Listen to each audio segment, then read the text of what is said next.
You are about to enter the Red and Rev Sports Show experience. Get ready for some real sports talk from some real sports fans who were real sports athletes who have sports knowledge.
Oh, what's up, everybody?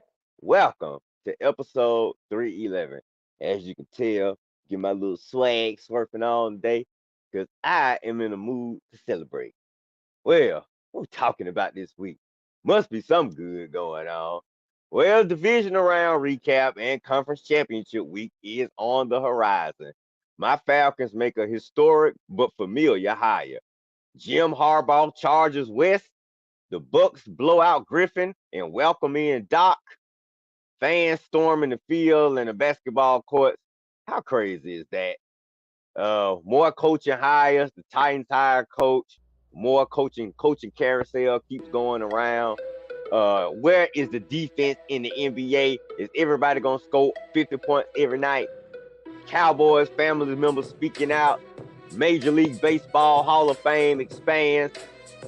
Recaps, conference championship picks, Rev Night Nation, all that and more. Episode 311. Let's open the door and unleash.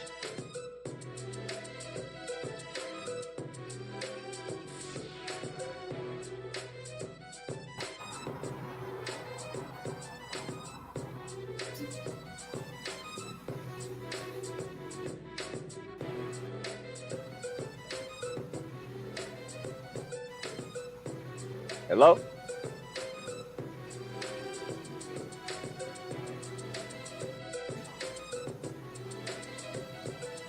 We are live, but we're not live.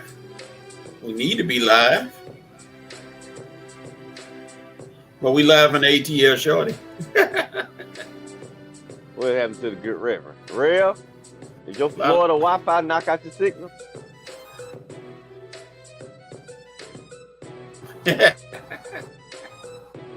What is Rev doing?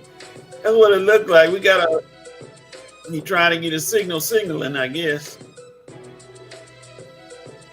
But we're gonna go on with the show and gonna keep it moving. Me and Red are live from the ATL Shorty.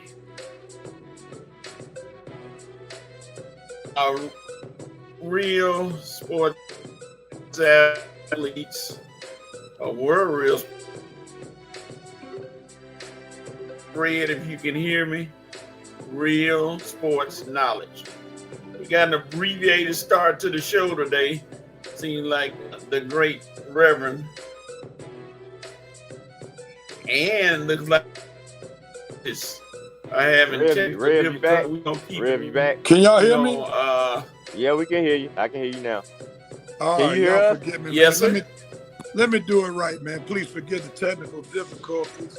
Let me try to get this thing right. What's going on, everybody? We're ready to rock and roll with 311.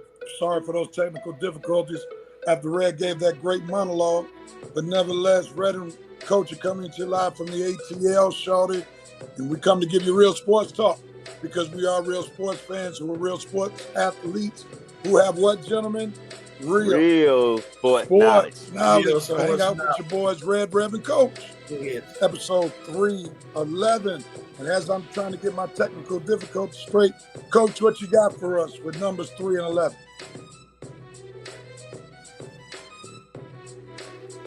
Coach? Good morning, everybody. We here on this. Yes, sir. We are here on this rainy Saturday morning here in the ATL. But we're going to keep it moving. Number 311 goes to a young fella who's in the NFL now, who is regarded by some as in the top 5 defensive players in the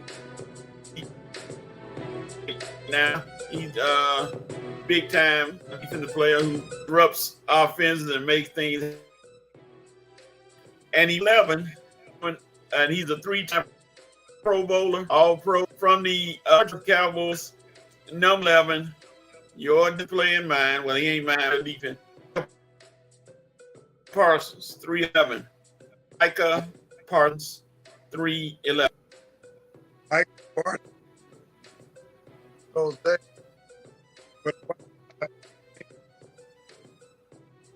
Oh, y'all signals messing up this morning. I just hope y'all can hear me.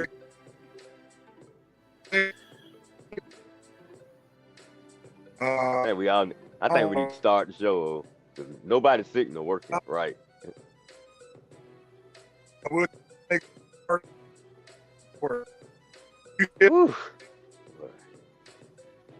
Rick. It's chopping. All right. We'll see what we get. Red, why don't we hold the show down for a second? Dialogue about some things. Try to work on some my end. happens. We apologize for the technical difficulties, y'all. Yeah, just Miami, just do your thing. Fort Lauderdale weather. Now your chop. Coach. I know. Yeah. Red take run it. We got everything. Let coach. We'll let Red talk a little bit. Can y'all hear me out there in Rev Night Nation? Let me pull up. Lord have mercy. Not the morning for this, but guess I have to. I apologize, y'all.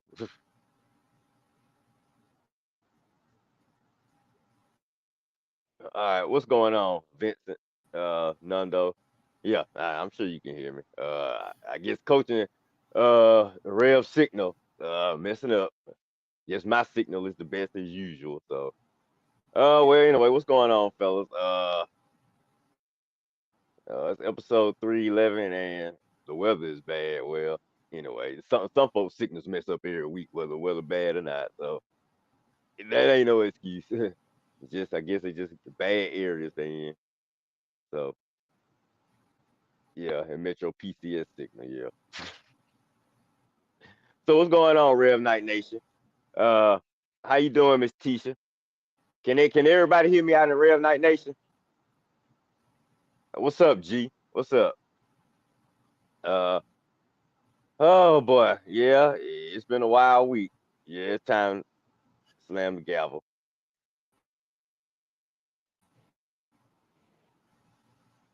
Uh,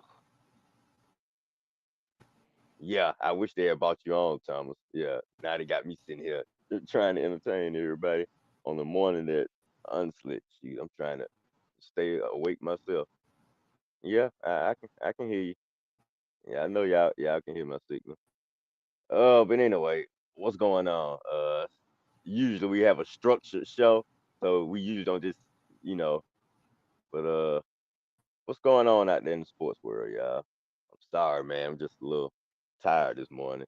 So I didn't plan on I'd be on here by myself, but anyway, bang on them birds, Red. Yeah, yeah. My birds had a real good week, man. All right, let me get in my mode. Usually when I'm on by myself, I'm in my mode. I can talk like I regularly talk, but now, I'm on the show, so now I gotta make sure I don't go overboard and, start using language I don't usually use. But anyway, post the comments as you go. I can't post anything, man. Dude. Anyway, but yeah, my Falcons had a big hire this week. We finally ended the coaches search and hired Raheem Morris. Uh, Personally, I'm very ecstatic about that move. Uh, I tried to tell these morons that Belichick wasn't the guy. That's all you heard doing as soon as we fired Mike Smith. Belichick, Belichick, Belichick, Belichick. Oh, it is a done deal. Well, in reality, nothing was done. Okay. And I tried to tell these delusional fans, nothing was done. And if they had listened to me, they would have known that as long as Rich McKay was employed with this team, Belichick wasn't going to be anywhere employed with this team. If Rich McKay is here, Belichick wouldn't be here. So, you guys back now? I guess. Can you hear me?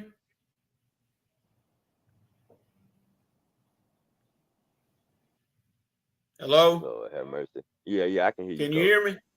Yeah. Everybody can hear me? Okay. All right, cool. Yeah. Armani, It's been a bad start to episode 311.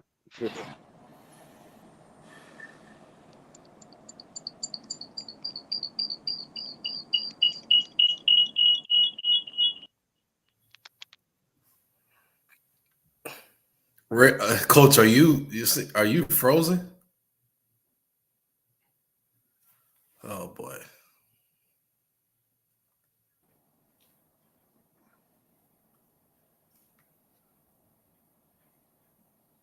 Yeah, you there? I'm good, Rev. Are you good? Yeah, man, it happens, man. You can't get frazzled like this when things happen, man. And, Yeah, you got to keep going. You We'll be all got to right. keep it moving. Like Red Keep it tripped me out going. talking about his signal the strongest most weeks. That's debatable, but nevertheless, man, you can't get rattled. And as the Bible also always says, be ye what? Also ready. So, I'm in Fort Lauderdale, Florida. I'm not in my normal element. You can see the palm trees behind. I'm trying to make the best of this crappy Wi-Fi, but things happen. So Red was talking about the Falcons, but we'll come back to it if he comes back. Nevertheless, this will definitely be an episode to remember until Red decides to come back, Coach decides to get back, we'll be straight. Armani, let's go into it, man. We're going to make this thing work. We're going to start with this dope note quote.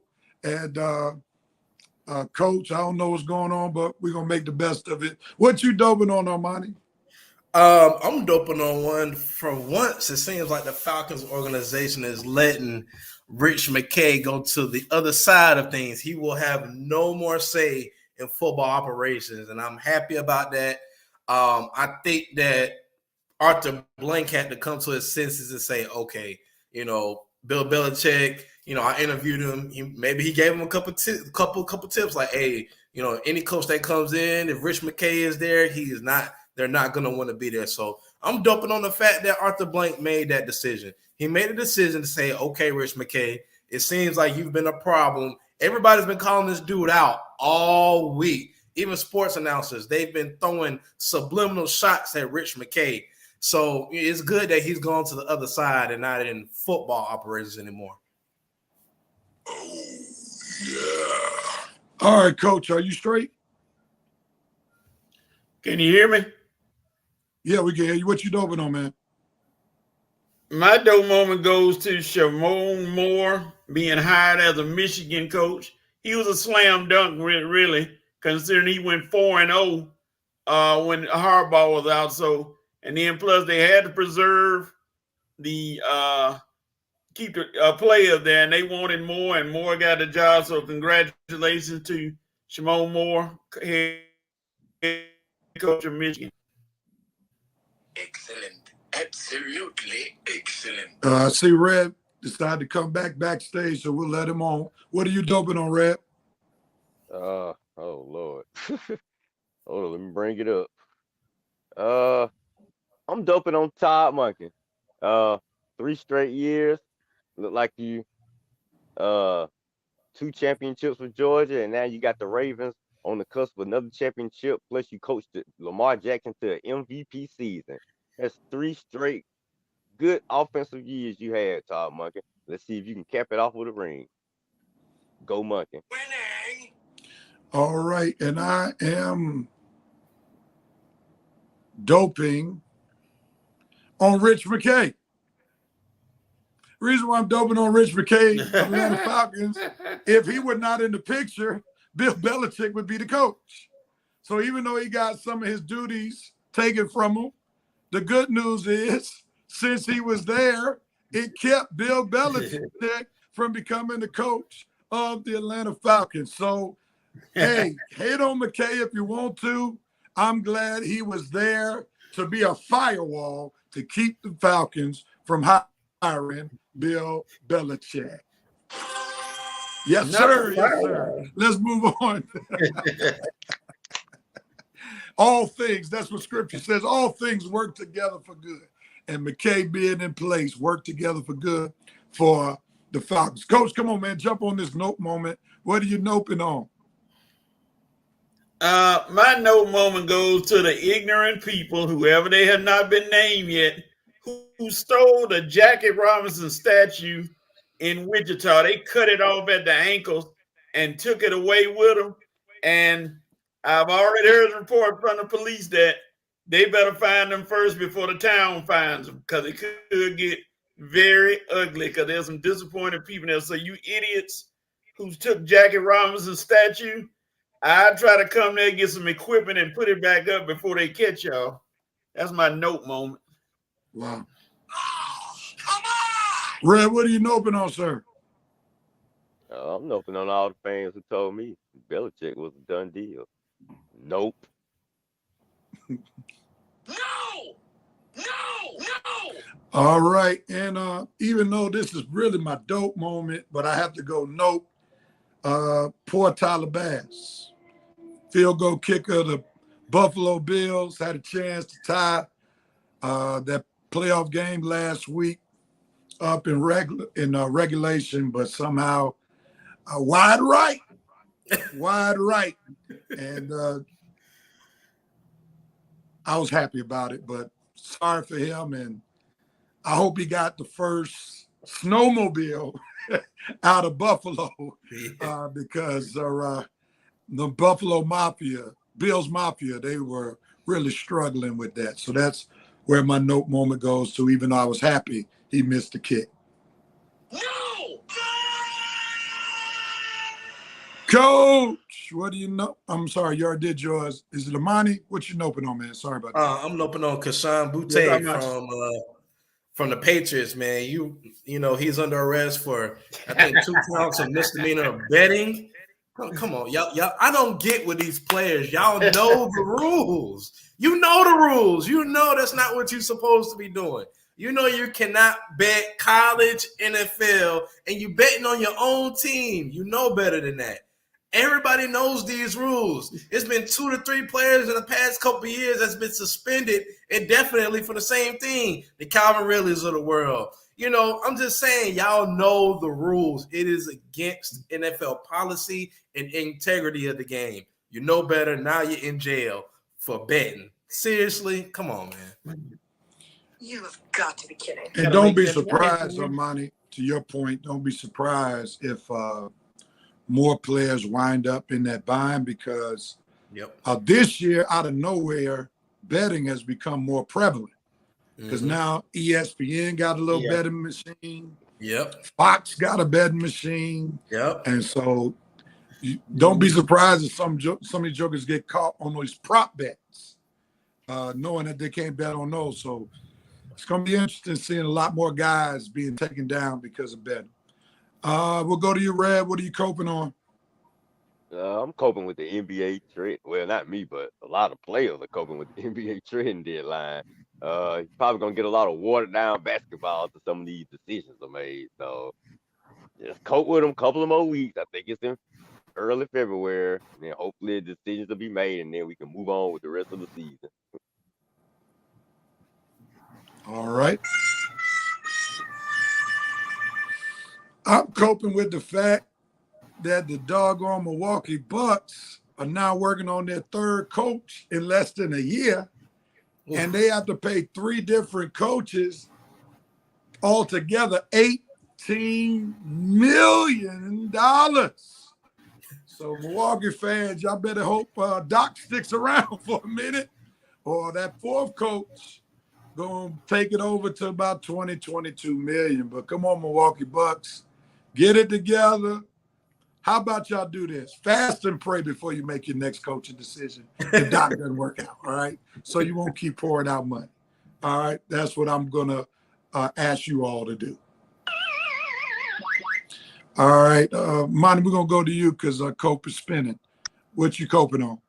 I'm coping on one of the Wisconsin Honey Badgers. You hired USC's DC as your safeties coach. Have y'all seen the USC secondary this past season getting torched, getting waxed every week? USC, not USC, but Oregon, Washington, they were killing them boys in every game that they played, and y'all gonna hire this guy. Seriously, I'm definitely coping with y'all secondary next year because y'all gonna be getting waxed. Oh my goodness. Coach Signal got a little stronger when you started talking about USC. I saw that. Coach, you there? Yeah. Delay reaction. What are you coping with, Coach?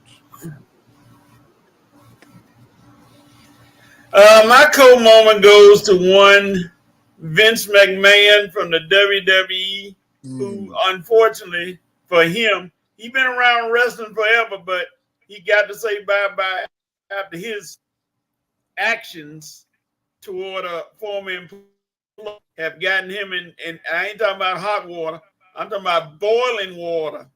And he had to resign last night, and he's going to be done. He's done with wrestling for good. He can't get away from this scandal. So my coat moment with Vince McMahon for not being around wrestling forever. Wow. Vince McMahon no longer.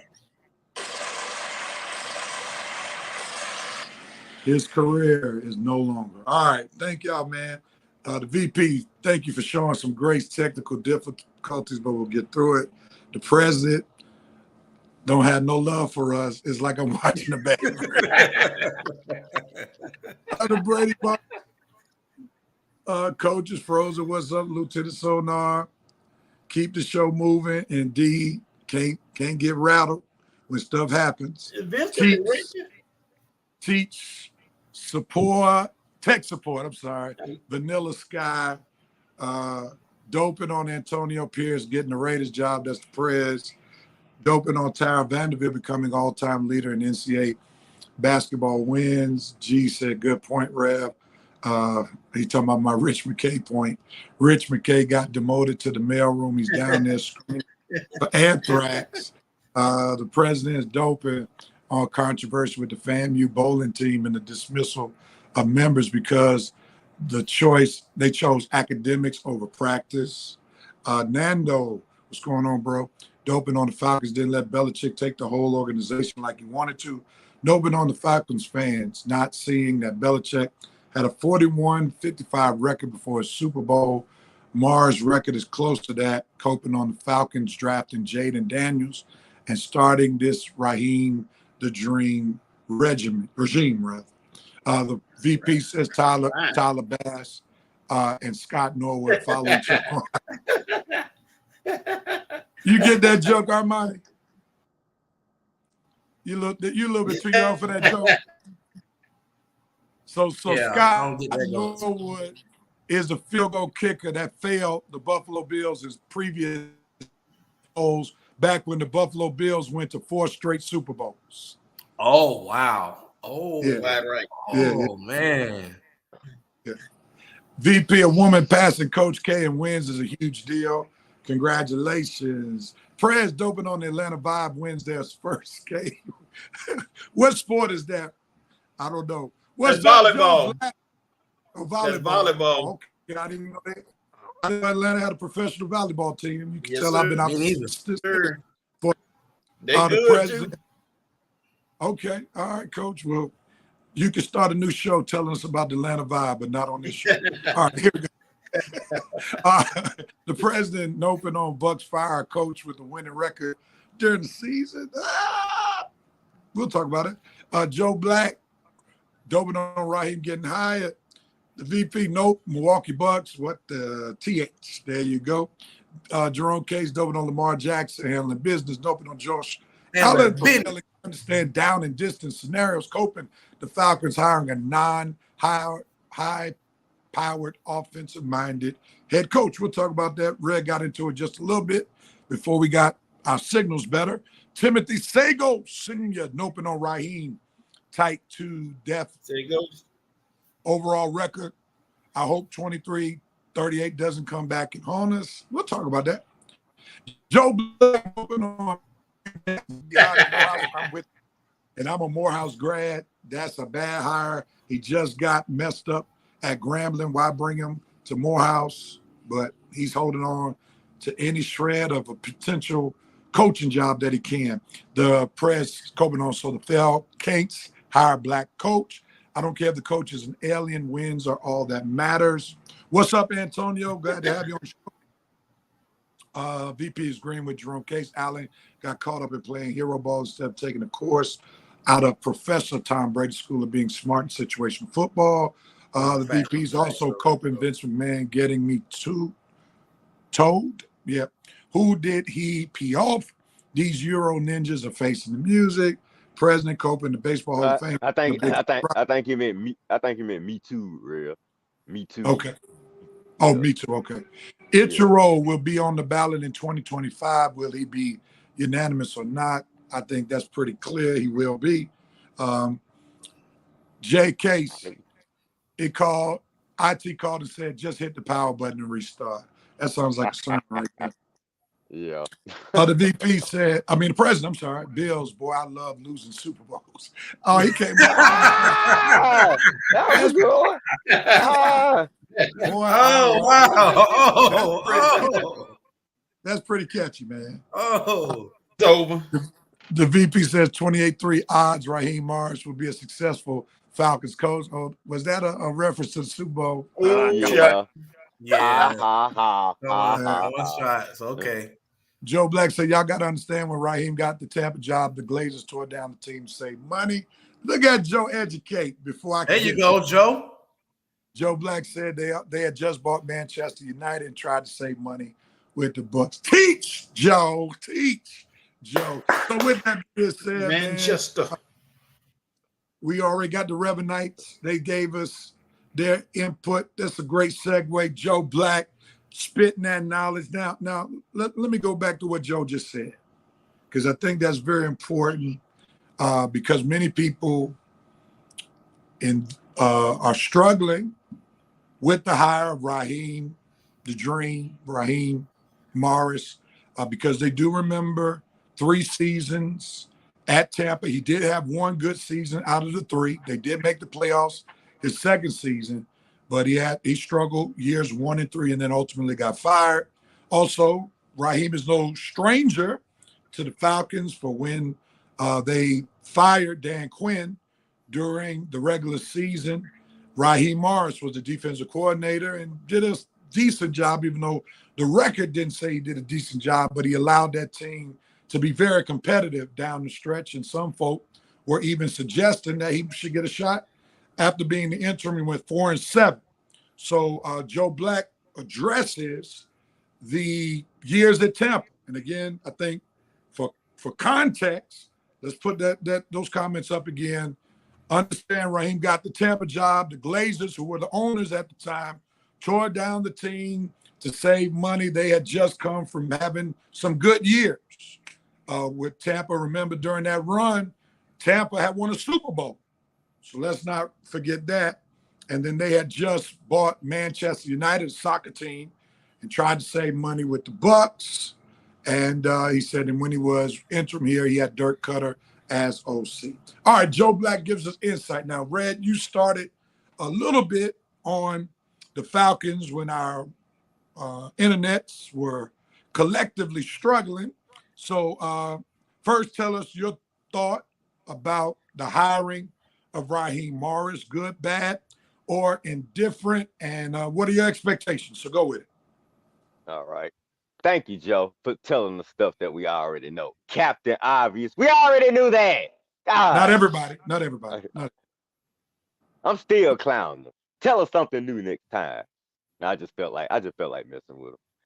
Anyway, I'm just messing with you, Joe. I'm just puking on your comments. No, I'm just what I was gonna say. But I'm ecstatic, man. Shoot, you know how I feel about this hire. This is the guy I wanted. Once I knew Belichick wasn't gonna be the guy, and I knew Harbaugh was out of the situation, and Dave Callahan was gone to Cincinnati. This was it. This was the guy. Falcons finally. What, coach? Dave is crying. Silence. I'm talking. Anyway, this was the guy. This was the guy right here. Raheem, the Dream. I call him Radio Raheem, but he was the guy. He been a head coach before. Coming over here with a ring as a defensive coordinator. He's pretty much Belichick Jr.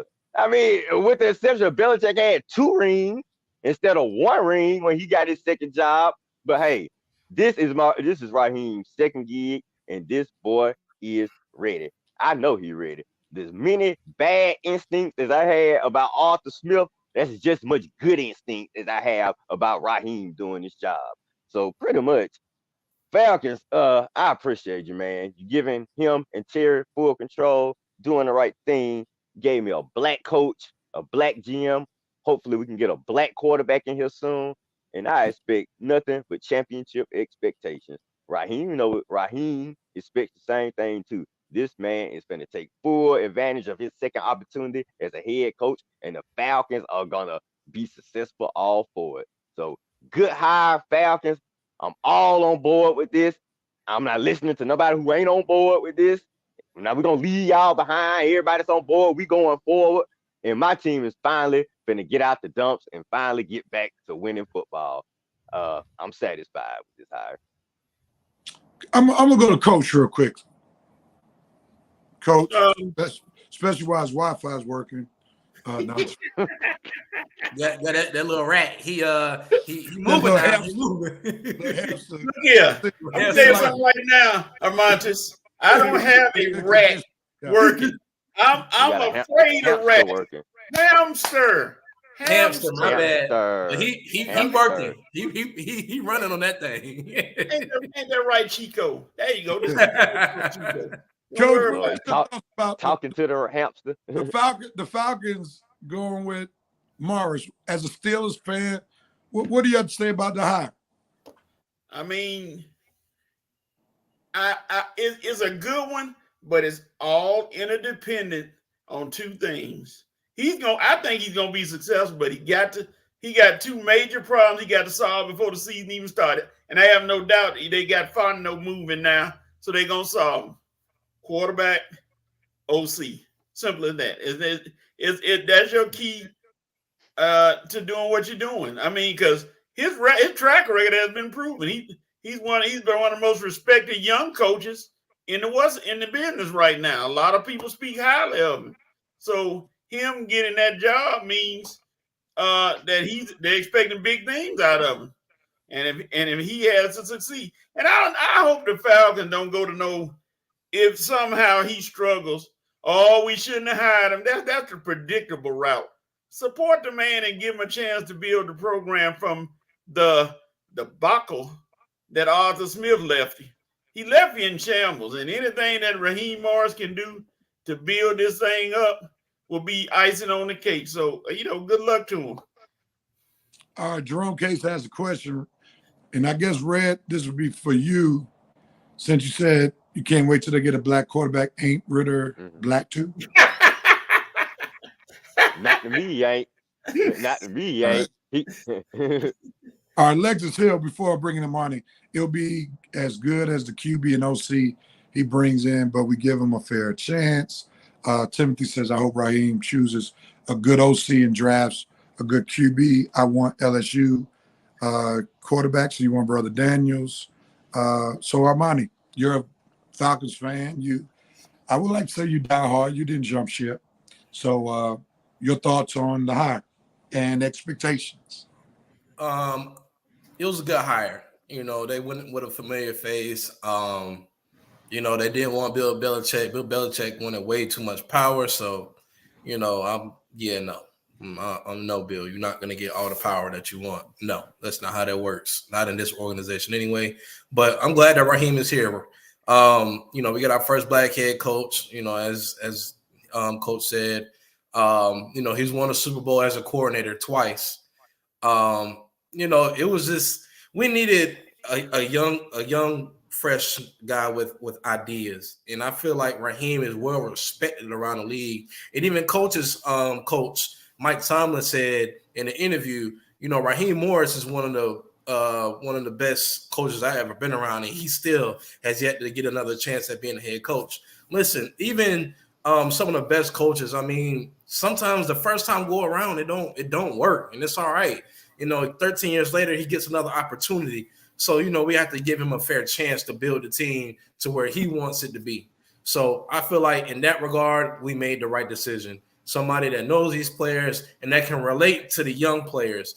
Some of these young players out here are not accustomed to being coached like a Nick Saban or a Bill Parcells or a Bill Belichick. It's a new era of players, and you have to be able to relate to them now. And Raheem does a very good job at relating to players while also still being able to manage being their head coach. So with that being said, great hire. I'm excited for when he gets here. I'm excited for the press conference. I'm excited to hear about who his OC is going to be, who the quarterback is going to be. But that's going to be his first trial is who is going to be the quarterback, who's going to be the OC? We have to get that thing figured out first, and then we can go from anywhere. The defense is good. The defense is set. I would just add a pass rusher. Other than that, the defense, we're going to be good on defense. And him and Terry are going to work hand in hand. You know, they're going to be really good. And they won't be reporting to Rich McKay. They'll be reporting straight to Arthur Blank. So I'm very happy about that. I'm going to say the handwriting was on the wall that the Falcons were going to get a defensive coordinator as their next coach when they let Ryan Nielsen go. Yeah. That was clear. When Ryan Nielsen, who did, in my opinion, a great job for the Falcons defense as defense coordinator, he gets the job with the Jaguars. So that showed that it was going to be a defensive hire. With that being said, I'm glad, as I doped on Rich McKay being the firewall, that was very critical because it showed that with Bill Belichick wanting all of this power, he has not come to grips with who he is now. Yeah. He's still operating on who he was, and everybody now knows who he was. A lot of it was predicated upon Tom Brady's performance. For you look years without Brady, he is an under 500 quarterback with one playoff appearance. One. And we're talking about at least 6-7 seasons. All right. So anybody who wanted Bill Belichick, you just had a moment of nostalgia with 6 rings that won't mean nothing to the Falcons because the Falcons will not be having the same deck that Belichick played with when he coached for the New England Patriots. So I don't even know why he was on the list in the first place. If the Falcons couldn't get Jim Harbaugh, who was my first choice, Raheem Morris fit what they wanted, was an experienced head coach. And as Joe shared, as Red and Armani alluded to, he did not have the best first time around, but the cards were stacked against him. It was almost like the Glazers said, look, we're going to get anybody to coach. We already know they're going to be the sacrificial lamb. Yeah. When he was coaching Tampa. So he really didn't have a chance to shine, if we're going to be totally honest about the situation. The one thing that gives me joy is that he sat under one of the best offensive minds in the game. Sean McVay. So that lets me know, sitting on Sean McVay, got a ring with Sean McVay, I feel pretty confident that he's going to hire somebody who is least respectable. Mm-hmm. With not hiring a head coach who's an OC, his options may be limited. That's the one thing we got to understand here, because a team, if he tries to get somebody else who's an OC from another team, they can block that move. They can block lateral moves. They can't. There you go. So Falcons fans have to understand he might not get the best offensive coordinator he can get because who's available? We don't know. So we have to be mindful of that particular situation. But he fits the bill with experience, even though he has a losing record. There's context to that losing record. Had a bad hand.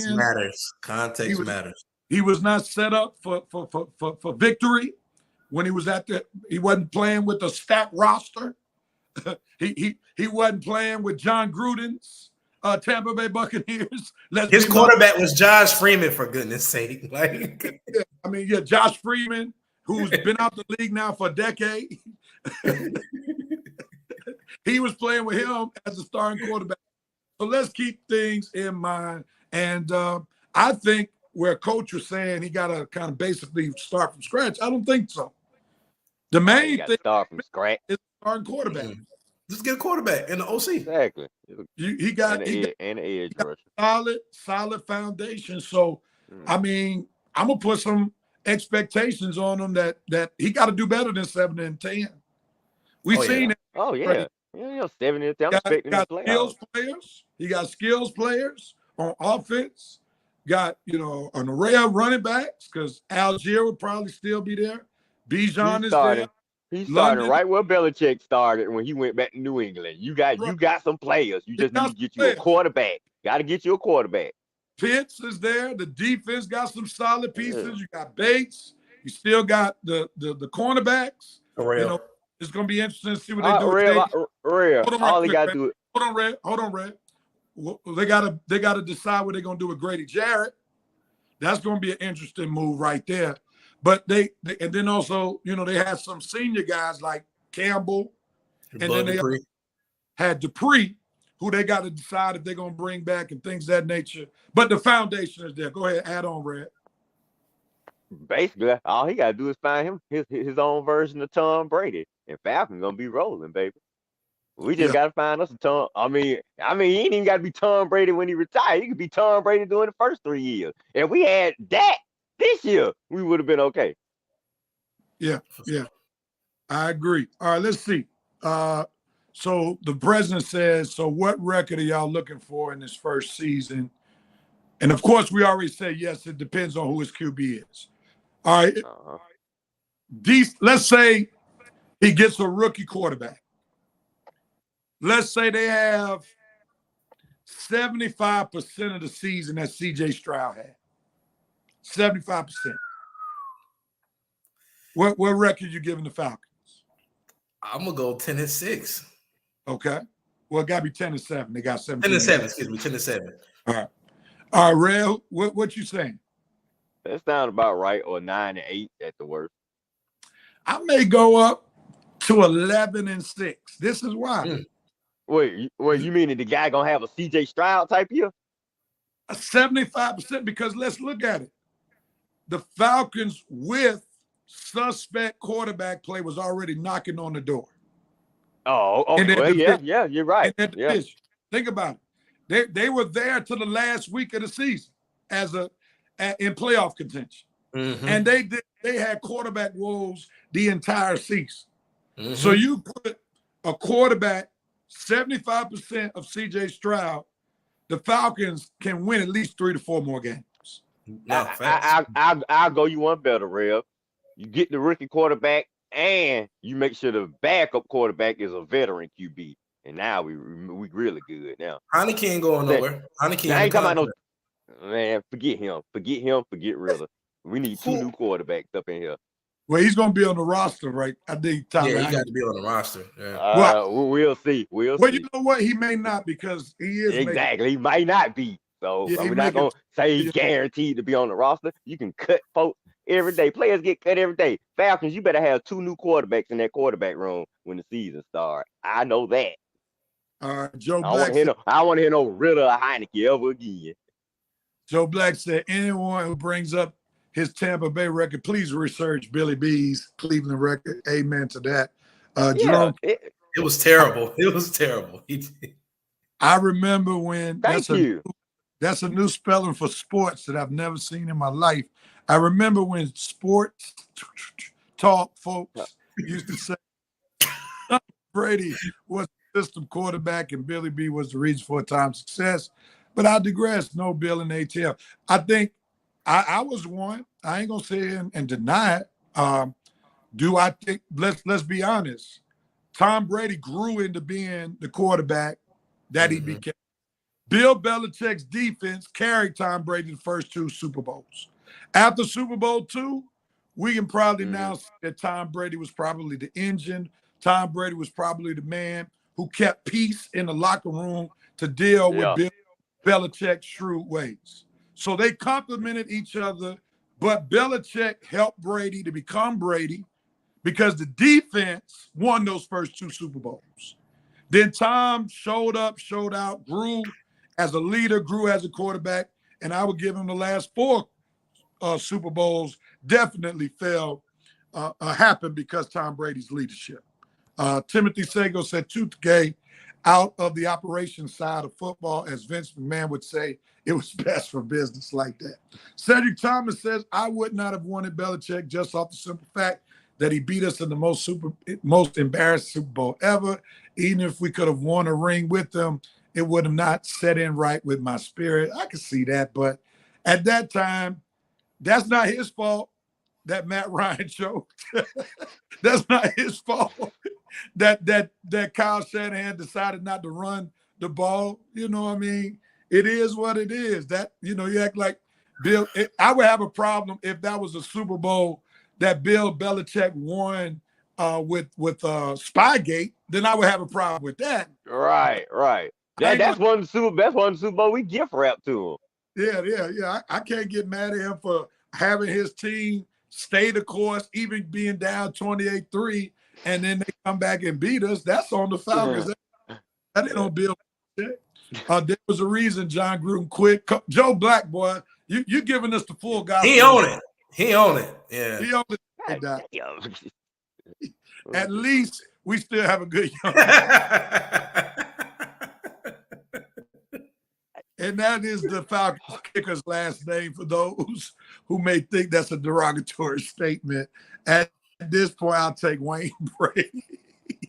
The president is on his comedy special right now. Timothy Sagos, we also need a veteran QB. Let the rookie QB sit and learn. This is how the Packers been doing it for years. That's the Reds point right there. Joe Black says 10-7 is all right with him. Just think we would have won 10 with Ritter not fumbling, throwing picks in the red zone. Very true. If they cut Heineke, they save $7 million. That might be a good cut right there. What's going on, Chief? Yeah, that's definitely a good cut. That's a Who great is cut. the quarterback that they either sign or draft? Nando says, I'm with you, Red. The Falcons QB room was a dumpster fire. What else we got? Joe Black. Hey, Heineke would save us about $6 million. Okay. Yeah, that's fair. Then yeah, I would cut. If that's the case, I'll cut it. Show. Now you're a cutter. All right, I appreciate your correction with the spelling. Red, please mark the sports show with all the love for RM, because y'all know how short memories fade. I want to say fade, and sports opinions can flip. Still, black coaches matter. All right, man. And I mean, I think Raheem Morris is gonna get the job done. I really do. All right. He is. Seems like the. I don't have any bad vibes, real, like I had with Arthur Smith. I mean, I had bad vibes from the moment they announced that stuff. And I got good vibes with this guy. Well, shoot, when I posted what I posted with his coaching resume, I knew the Falcons were in trouble when he had more years of experience as a quality control coach than an offense. Right, I remember that. You sure did post that. Yeah. See, you remember we were laughing at it then. Yeah. Because we saw more quality control than anything. Exactly. Belichick came to the Falcons wanting to be a dictator, and I think during the process with the media and fans being involved, it really exposed McKay, and Blanket probably started to question McKay himself. No doubt. And real quick, Red, I'll get you in. Belichick was basically trying to strong arm the Falcons. Like, look, y'all ain't got no Super Bowl. I got 6. So this warrants me to have all this power and control. But let's not forget, brother, or white brother, let's not forget you just got fired for the team that you just put together after winning 6 championships.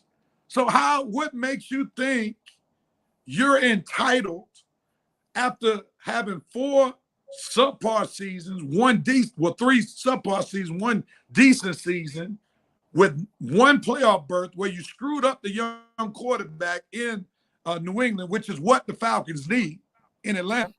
And you're going to just come in and say, because of my resume, it entitles me to have full control. I mean, dude, he's delirious right now. And I hope that nobody hires him so he can be humble. And he's in second to Don Shula for the rest of his life, especially the way he treated people in media sessions, the way he wanted to be a jerk. And that's one of the reasons why I didn't want him to come to Atlanta, because we don't need that type of personality being the representation for the franchise. That works in Boston, where they got some smug people. Like Bostonians, they're different kind of people, man. They are. They really are. They're different kinds. So they can deal with it. But Atlanta, more Southern hospitalities, especially in Atlanta, you got more of the Respect. swag. You got more swag in there. That stuff don't work. And on so many different fronts, it didn't work. Red, last word on this. What you got? Rev, Armani, let me tell you what happened with this hire. Arthur Blank was enamored with Belichick. He was slurping over Belichick like Rev, like a guy trying to date a hot woman. He was happy. He bought the lady out to his yacht. Come on out to my yacht, lady. Wine and dine them. Had a good time that first meet. Everything was going good. And then came meeting number 2, the dinner. Where, Armani, you understand this? He got to meet the kids.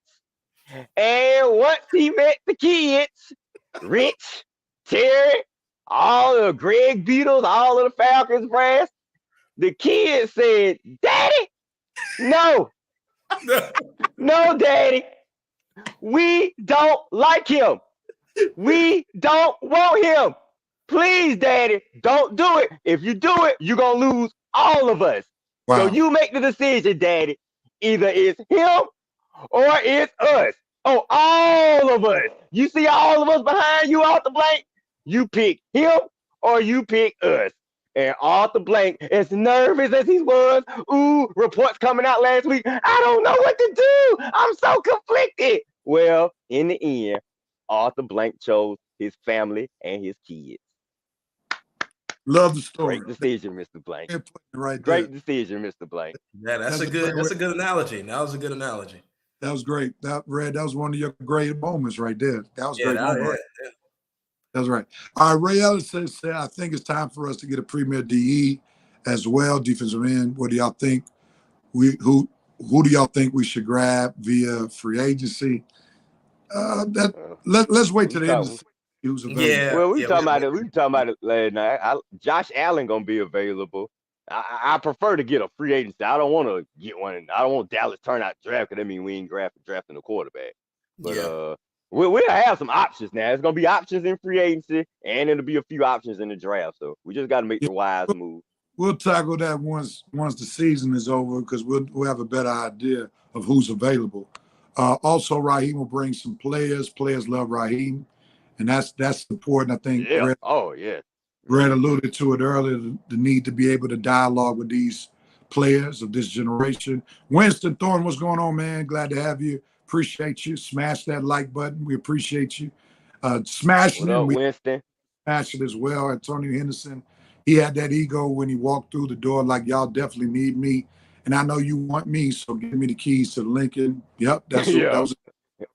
Joe Black. Arthur wanted him, not the kids. Billy B also wanted his replacement to be Vrabel. And guess who Vrabel wants as his OC? Who, Josh McDaniel or Arthur Smith? Arthur Smith. Yeah, he was going to bring Arthur Smith back with him. That's terrible. We told him the doesn't want the Boston T for sure. Let Billy B replace up in New York. Yeah, there may be a vacancy with the Giants soon. David Burns. Them New Yorkers ain't going for that. I don't think. And he's ready for WWE. Well, Rev, I've heard something that you may not want to hear, but I'll tell you when you finish. All right. Jerome K says, Red, it was way simpler than that. Billionaire Blank talked to Billionaire Kraft and got the scoop on Bill. David Burns, excited for sure I am. Joe says, look at Red using that Mays education to make a good analogy. That's right, Joe. Proud. The Eagles team. Now Joe be ragging on me too now. I knew he was coming with one.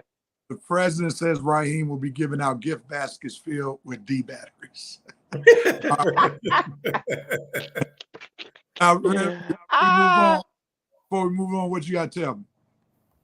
Well, I've been hearing there have been some reports, nothing confirmed, but a few rumors saying that if KC wins it all this year, your boy Andy might want to step down and Bill might want to slide himself up in Andy's position. But personally, Rev, I'm not sure Mahomes would want Bill Belichick in KC. So if Mahomes has something to do with that decision, I don't think Bill will be going to KC. That's my personal opinion. You want to know who I can see going there? If that happens, Pete Carroll. There you go. I'm saying if he gonna pick an old coach, he'll pick Pete before Bill. Because Pete can resonate with Mahomes. Oh yeah. You know, Mahomes ain't gonna be on eggshells with Belichick because Belichick could do whatever he wanted to do in New England because he was the coach that set the franchise in the path that it went. Mahomes is the guy who set the franchise in order in Kansas City. Let's be clear. So Yes, that's right. Mahomes, if they did get a Belichick, it would be like an NBA relationship where Mahomes got the power. The player got the power, coach. So let's be clear about that. Personally, I don't even think it'll work, real. I personally think either they'll bring Bieniemy back or they might just get somebody weak like Matt Nagy. Pretty much Mahomes will be running the team, but it'll be some puppet coach. I think Bieniemy would be the coach at the end of the day. That's what because Andy Reid would sign off on. That would be good going out. Patrick Mahomes signed off on it though, because him and Bieniemy. He would. So? Yeah. After all this, with these receivers and the offense was undisciplined this year during the regular season. It was undisciplined. You bring Bieniemy back, see him and Bieniemy, they'll be working partners. Bieniemy won't be able to get up in Mahomes' face, but he'll be able to get up in everybody else's face. And Bieniemy will have to come back a little bit more humble, right? Because he saw how that season without Mahomes, what it looked like. Now everybody was talking about, well, Mahomes needed Bieniemy, and right now they're playing in their 6th consecutive AFC Championship game. So much for that narrative, right? Oh my God, right. All right. That man is a great court player, man. He don't hardly need. I think Mahomes will keep flying even when Reed retire. This is a great QB. Folks need to recognize what they're watching right here. Mahomes could be successful anyway. I think he needed Andy when he first came in to set the tone. But now he like Peyton Manning, like what Peyton Manning did. Started out at Indy, got traded to Denver, led them to championship caliber team, and they did win one championship. The president Taylor Swift will be the next head coach at KC. Antonio Henderson. I am so sick of him. Going to Kansas City because people in Missouri will let the organization have it. That's for sure. Yeah, the fans wouldn't go along with that. If Andy Reid retires, the KC players would want Eric B to come back. I agree with that. Reid wouldn't allow it either. I can see that. Andy probably is not a big fan of Belichick. If Bieniemy doesn't get hired, I can see him going back to KC for sure. Kelsey is done after this year. 2 brothers retiring together. You got some inside news. Okay. I wouldn't be surprised. Ryan has the league taking a second look at black HCs. I don't know if that's totally the case, but I think Raheem Morris was a black coach that deserved a chance. Are we going to see black coaches like, say, for instance, if Raheem Morris had Arthur Smith's resume, he ain't getting no job. He ain't getting no job. No way. Absolutely not. Please. That's where I got to put the pause button on that last statement. Like, Ryan did his thing as the San Francisco 49ers defensive coordinator. But if he had Arthur Smith's resume, he ain't getting that Texans job. I mean, somebody with this skin can get a job with a low resume. But when you and Armani complexion, you gotta have your resume. I'm talking about master degrees, doctorate degrees. I mean, you gotta have a resume for a brother out there. They gotta look at that thing and be like, "Woo! I am impressed, boy. You did all this, okay." But if they look at that resume and be like, "Man, my son don't did this right here," or something like that, like say, "Man." Joe Black said, "I do like." We did get 3 black coaches hired this cycle. That's good. While offensive coordinators will always get the line. That's very true. All right, gentlemen, we're going to do one more topic because we spent a lot of time on this topic. Also, we had to get through our technical difficulties. And again, we apologize for that, but we thank y'all for holding with us despite the technical difficulties. We on and running now. We are running. Let's go. Coaching news. Harbaugh goes to San Diego. Good move or bad move? Armani, I'll start with you. Good move or bad move?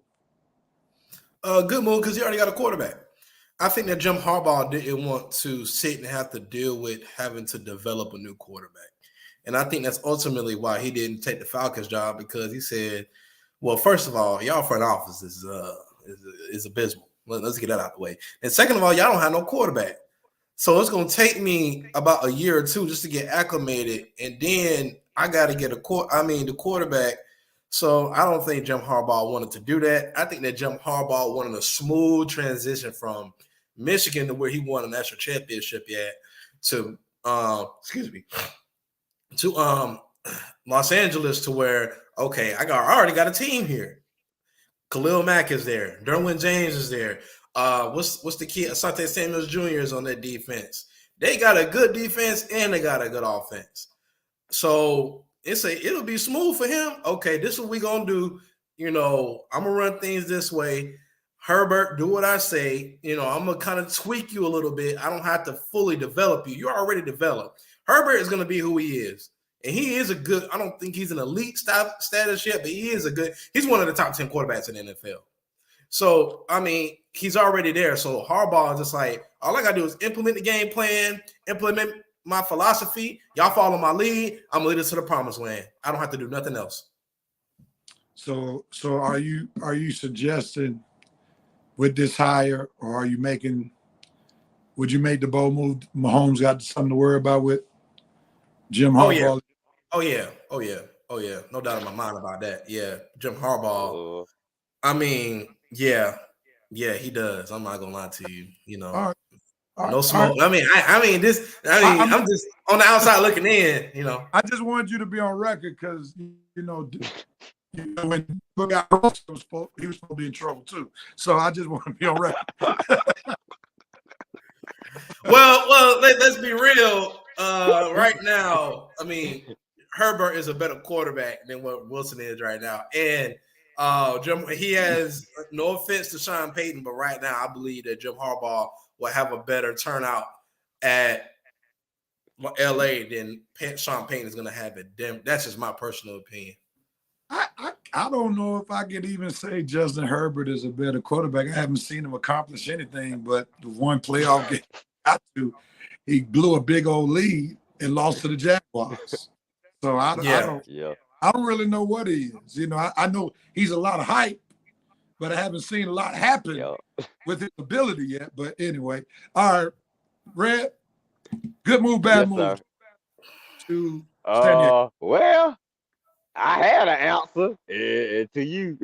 Made me think about what Armani said before about Denver. I was gonna ride with his answer all the way through, but now I think maybe I need to get my own opinion. But no, Armani made some good points pretty much. Harbaugh, I definitely understand why Harbaugh took the job as opposed to the Falcons job.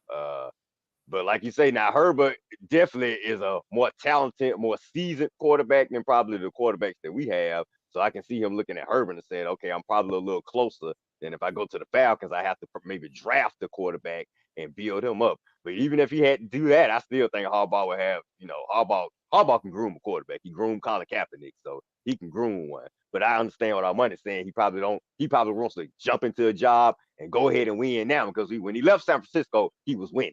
So he don't want to jump in and have to rebuild again. He wants to jump in and get started right away, because his brother is ascending and he trying to catch his brother in Baltimore. He want that get back from his brother winning that Super Bowl ring over him.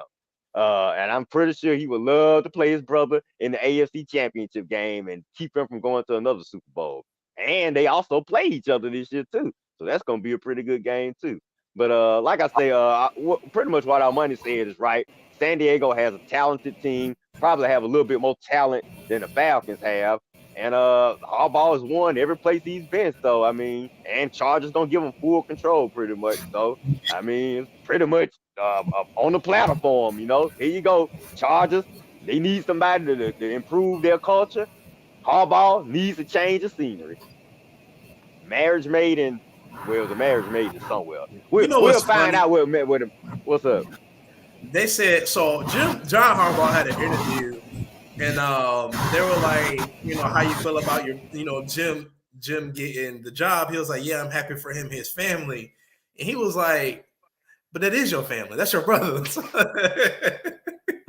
But he's talking about his immediate family. I just thought that was funny. Yeah. He was like, I'm happy for you and your family. He was just like, ain't it your brother? So Really, Armani, I think you're a little nervous now because he know his yeah, brother I ain't think no so bad too. coach. Yeah. He's like, Yeah, man, I so got too. another team to worry about now. I just Yeah. had Patrick Mahomes to worry about. Now I got to worry about my brother. God, Yeah. can't escape this little punk. President said Jim to SD worst kept secret ever. Jerome Case is hearing through the grapevine that the NFL may suspend Jim Harbaugh for issues with the NCAA. You can't do that. That is You not. can't do that. That's not their. That's not his. That's outside of their jurisdiction. You cannot punish somebody for NCAA violations and lead it to the end. And that's not how that works. No.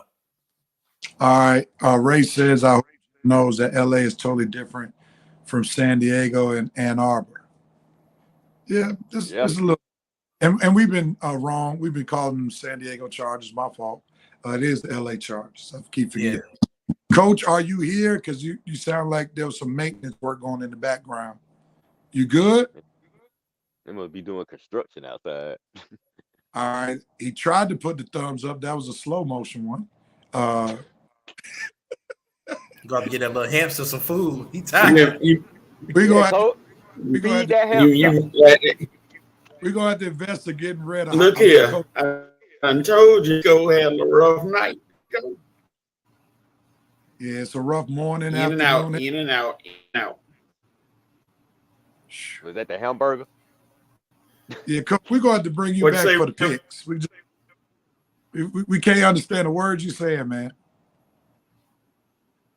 So why? Check it out a minute. Yeah. Oh, have mercy. Coach, do me a favor while you're waiting. Google how much hotspots cost, and we're gonna put our money together to get you a hotspot. All right, I'm dead serious because that Wi-Fi is struggling right now. Anyway, let's move on. I'm gonna do it this way so we can get to halftime. Okay. I'm gonna ask y'all who made the best hire out of the rest of these coaches. All right, so we have Dave Canales, who was hired by the Carolina Panthers, who was the Buccaneers OC, who helped resurrect Baker Mayfield this past week. Of course, we know about Gerard Mayo, who got the job with New England, former linebacker for the Patriots, was part of some of those Super Bowl winning teams. He was the heir apparent.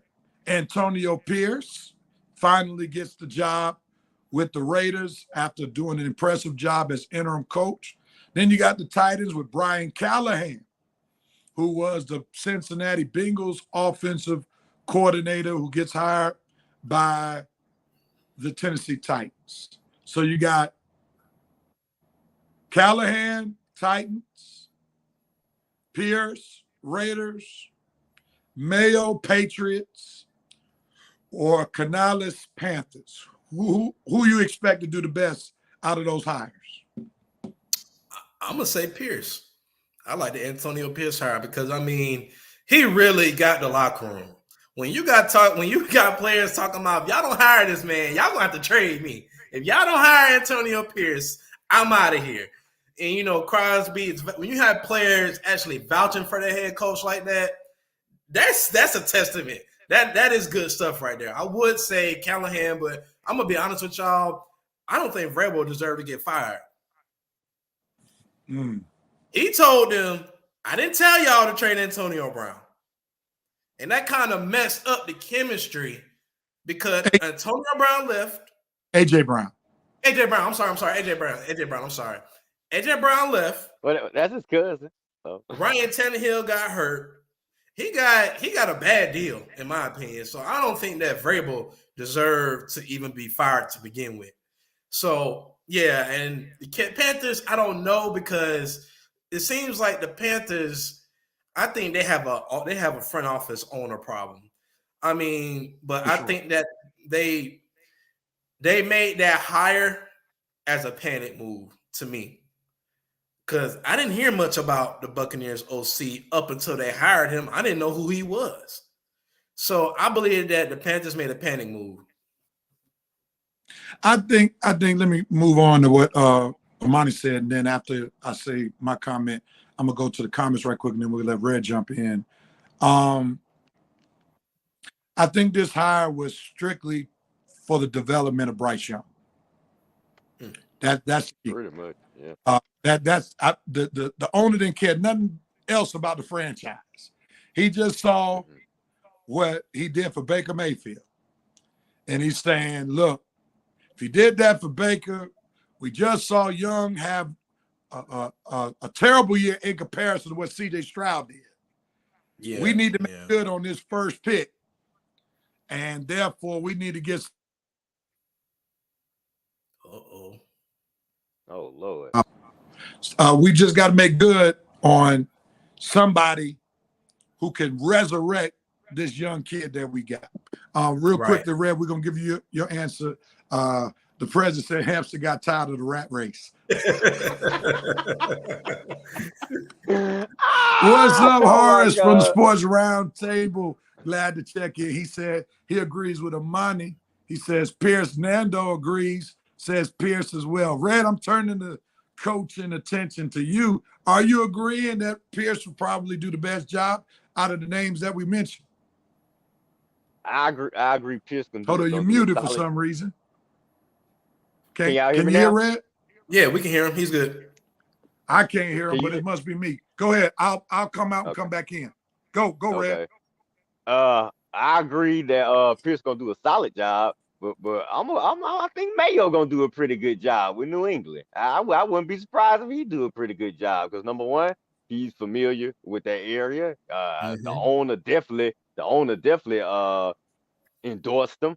Belichick endorsed him. So, and then on top of that, they're gonna have a high draft pick, so they can pretty much start over with the foundation. They can get him a quarterback and move forward from there.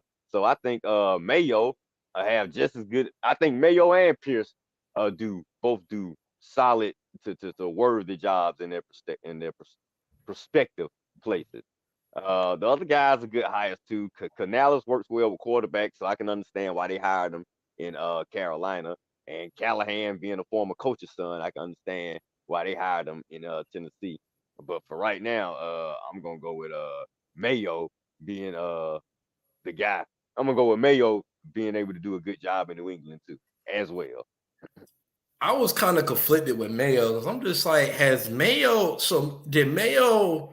Did he was he a coordinator anywhere? Was he a coach anywhere? I was kind of confused. I'm just like, well, yeah, he's been a linebackers coach and a special defensive assistant in New England for a while, and they pretty much named him the successor after Belichick. Okay. Josh McDaniels wanted to be named the successor, but Belichick named Mayo the successor. So that was already written in stone when he left. That it was gonna be Mayo, and I'm just glad. I'm glad Coach Kraft honored that. So I missed the Red. Like ass up out of here. Oh, I said Mayo. You said Mayo. Okay, interesting. The president said hopefully Mayo will cut the mustard. I like what you did there. I see what you did there. That guy's so sharp, man. That guy's so sharp. He is sharp. He is sharp. He is sharp. Yeah. All right, man. We're going to pause for halftime right there. We want to thank everybody so far for tuning in to the Red Rev Sports Show. We're finished with our first half. We got through the technological debacle. Seemed like Coach is still in the fire. And hopefully we'll get him at least for the picks. But nevertheless, we'll be right back. Coach went to buy a new hamster. We'll be right back with the second half of the Red Rev Sports Show. Hang out with us. We'll be right back.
back on the Red and Rev Sports Show. Minus Coach. We're praying for that hamster to get his stamina back and see what happens. Oh, we there got you is that spot? That's the hot spot. I don't know. We are hot and sick. You were strong on the first two words. Yeah, might be the warm spot. So Coach, this is what we may need. I sent We might need you to just rate. you a man. Pick up your man. Okay. All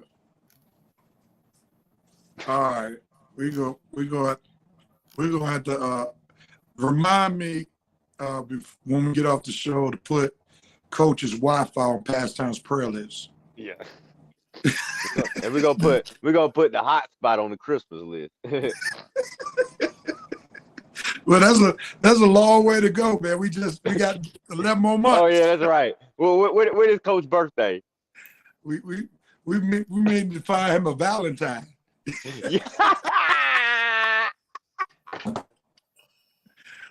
Oh shit! I'm sorry, man. Red boy. My bad, y'all. That was good. Lord have mercy. All right, here we go. 5 for 5, man. We're going right into it. Let's see. Rev, I know you're not captain, but Coach may be in Wi-Fi purgatory, so you might need to pay some indulgences.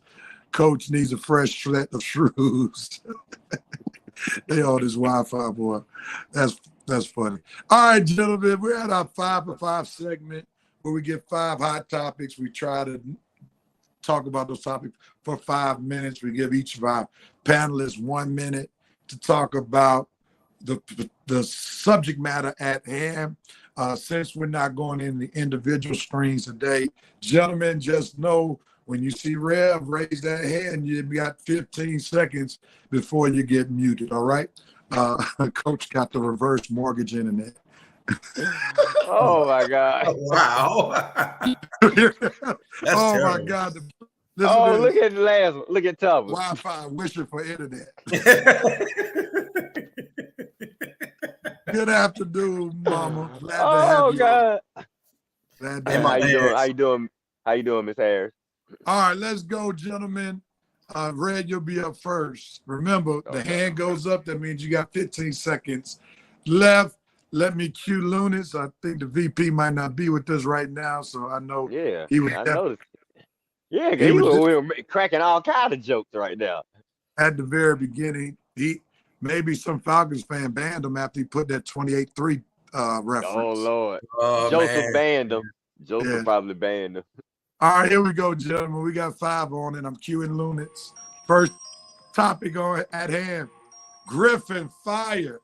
Rivers hired. We're talking Milwaukee Bucks right there. In 3, 2, 1, go, Armani.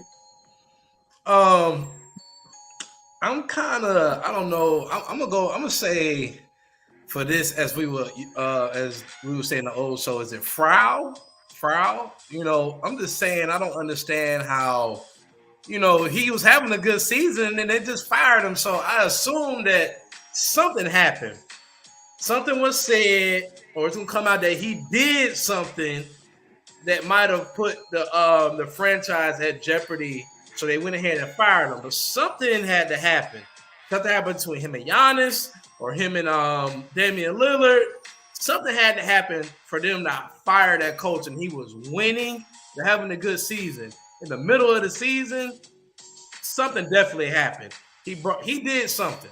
So we don't know what it is yet, but you know, I'm gonna say Frau for right now because I don't know exactly what happened. But we got Doc Rivers.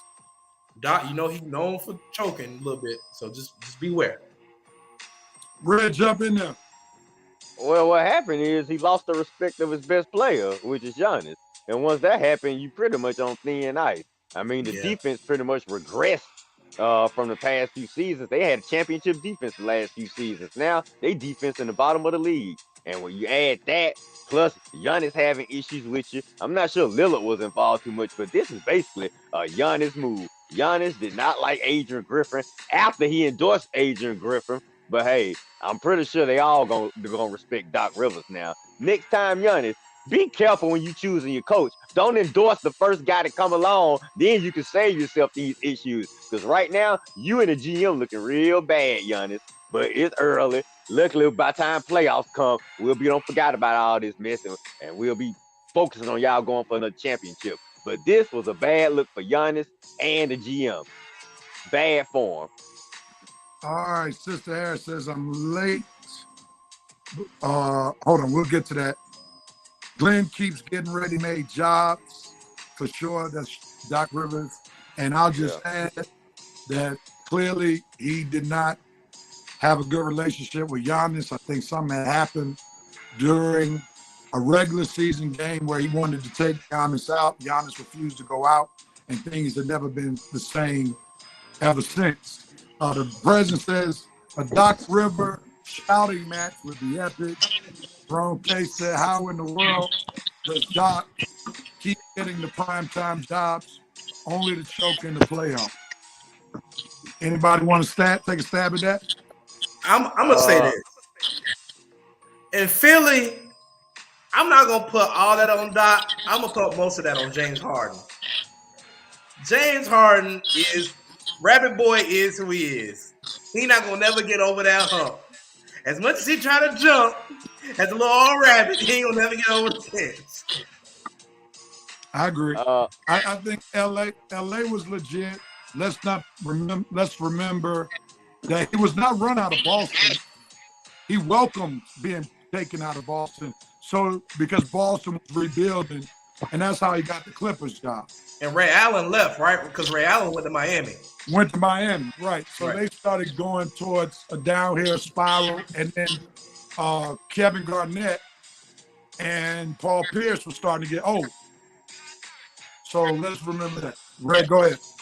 Yeah, I mean, them Clippers years, look who he had. CP3 choked himself leading the teams most years. So do we blame Doc totally for that? We got to give CP3, Blake Griffin, and some of them choking players some blame. Yep. And then with Sixers last year, dude, he got Embiid to MVP. Coach Embiid to the MVP. It ain't our fault that Harden became a shell of himself or wasn't the Harden that they was expecting him to be when he got over there. But still, Doc is a respectable coach. He's a decent coach.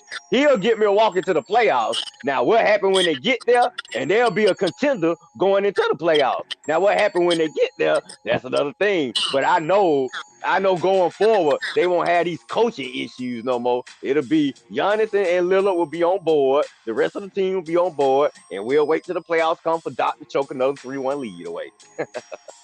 Nando said it was smart hire. Doc is a great coach, and he'll turn it around. Armani said, Jerome said, Armani stopped the cap. Doc makes no exception. Crunch time or critical moment. Look at the record. He's the common denominator for fails in the playoffs. Quick comment. I mean, okay. I mean, that's a fair argument, but the coach can only do so much. I mean, the players got to play. CP3, known choker.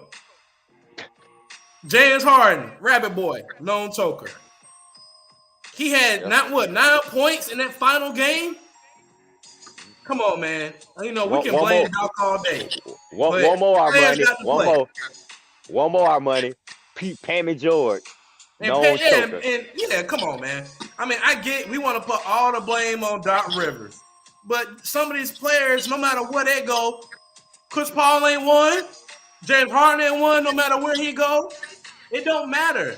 None of these guys have won. None of them have won. Nope. Coach, if you could time it real quick, Griffin 5, Rivers high. What you say? I mean, first of all, Griffin was put in a no-win situation kind of from the start. How you going to say that the defense is not working when you trade away Drew Holiday? Come on, man. You gave away your best defender for Dame Lillard. Dame Lillard played defense about as much as I do. I mean, come on now. You thought Dame Lillard going to come in and play defense? Their defense is going from number 1 to 22. And then they just think they can outscore people. Now, can Doc Rivers change the defense? I give you one word. No. They ain't gonna get any better. They're gonna try to outscore people. Coach, was he coaching last night? It Who, is. Doc Don't jump the Rivers? Doc, roof. yeah, was he coaching Yeah. last night? I guess Oh, No, so. he's he's I not. don't not. think so. Money. Not yet. He's not. No, okay. So let me just interject with Coach here. Here's the thing. Yes, you make some good points about Drew Holiday because he was the anchor of the defense because he was playing the point on defense. Yes, you're correct about Damian Lillard not playing a defense. Here's the problem with Adrian Griffin. Adrian Griffin does not have the resume to get on Damian Lillard. No. That's the problem. No. But Doc Rivers does. Yeah. You see, so Adrian Griffin, a rookie, gonna try to Shane Dame. That ain't gonna happen. Nope. And I think Dame silently had a gripe with Griffin because Terry Stotts, his former head coach, quit in the preseason. So I think the handwriting was on the wall right then, where Adrian Griffin might have taken the position to his head, thinking he had power, and he came to realize, like some Baptist preachers, you only have as much power as the deacons and the trustees give you a membership. So he was only had power in him only. He had power that was not earned. So you got to realize that dynamic sometimes. All right, here it is. Good point, Real. James Harden wasn't there when they blew it against Trey. That was Ben Simmons, and Ben Simmons ain't been the same. They had my Ben mother Simmons. Seriously? My mother wants to crochet, rev that Florida sunshine to distort your image. I know it is. I just wanted everybody to see the palm trees in the back. Jerome said it's a fair factor, Monty. You blamed Doc last year for the Sixers debacle. See Rev. This is why I say mark the tape. Uh-oh. And he got some smoke, but not as much smoke that James Harden got. You can't put all the blame just on Doc Rivers. It's a team sport. Again, Doc won. He's won before. Play. James Harden ain't never won. Chris Paul ain't never won. Blake Griffin ain't never won. Russell Westbrook. Well, I don't think he had Russell Westbrook, but they ain't never won. All right, let's move on, man. We can stay on that for a little bit longer. The MLB gets 4 new Hall of Famers: Adrian Beltre, Helton, Joe Mauer, and Billy Wagner. One thing that's interesting, the colored folk were left out. Gary Sheffield, Andrew Jones, Alex Rodriguez, Carlos Beltran, and Manny Ramirez, just to name a few. Coach, since you're a baseball guy, I'll start with you, and your Wi-Fi seems to be all right. What says you? Well, first of all, Armani, for you, say something else about Westbrook. You see this? Say something else about him. I got something for you, buddy. Sheffield, Andrew Jones, I think they kind of still try to tie them into steroids. Never was proven, but the fact when your name comes up in a steroid issue, they gonna jump all over it for no reason at all. Them dumb voters gonna say, yeah, they must have done something. Yeah, well, we can't include them. They must have done something. Well, all those guys that got made it deserving, yeah, sure they were. But Andrew Jones, the greatest defensive center fielder for 10, 12, 13 years, doesn't get in, you got to be kidding me. Something's wrong with that. All right, Red. Yeah, I'm on board with Coach. I mean, dude is the greatest, maybe the greatest defensive center field of all time. I mean, you got Willie Mays and Ozzie Smith. You got other players saying that he's one of the greatest defensive center fielders. The point is, Andrew should be in. I don't remember any steroid associated with Andrew name. Sheffield, I do remember, but even Sheffield, his percentages don't went up. He's in the 60 to 70 percentile now. I never thought he'd be that far up. So, but that was his 10th year on the ballot. So now he can't. He not on the ballot no more next year. And Andrew, he's getting close. I'm just surprised and just appalled that this guy has continued to wait. As great a career as he had in the defense, and even offensively, he had 400 some home runs. So it's not like he was just playing defense. Do offer something on the offensive level too. So it's just disappointing that all of these guys, Joe Mauer, how in the world Joe Mauer get in? I understand Todd Helton, but Joe Mauer didn't do anything in Minnesota. Beltry, okay. Todd Helton, okay. But Andrew should be right there with those guys. Disappointing, just very disappointing. Armani, Go no ahead, sound. Rev, on this one because I'm not very familiar with this one. All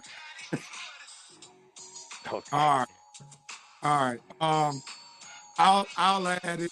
I think the biggest question mark is Andrew Jones, while at the same time, Andrew Jones hurt himself when he left the Braves and did basically nothing in Los Angeles.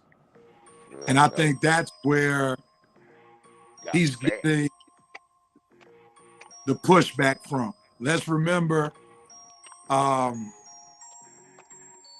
Angeles is a big deal.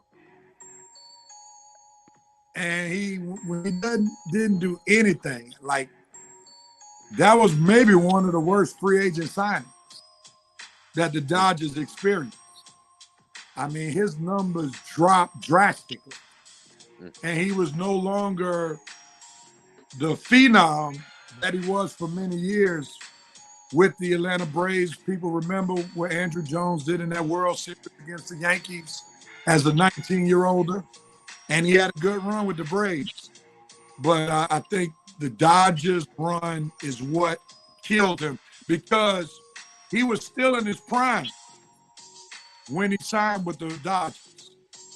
And when he didn't do anything with the Dodgers, I think that's what's holding him back. But to Red's point, I don't remember him being linked to steroids either. And then he blew up too. He started eating a lot when he got to LA. Like them Tico tacos and chicken and waffles. I guess he couldn't resist. And then he was in the culture with a lot of Spanish speaking people, a lot of people. Yeah. LA's another monster, bro.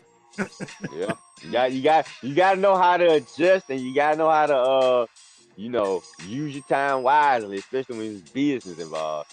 You can't get sidetracked out there, and it's so easy to get sidetracked in LA. Trust me, y'all, it's very easy. A whole nother monster. All right, Yeah. Let's move on to the next subject. Amani, you better have something to say on this one, or we're gonna say you gone for this week. Oh.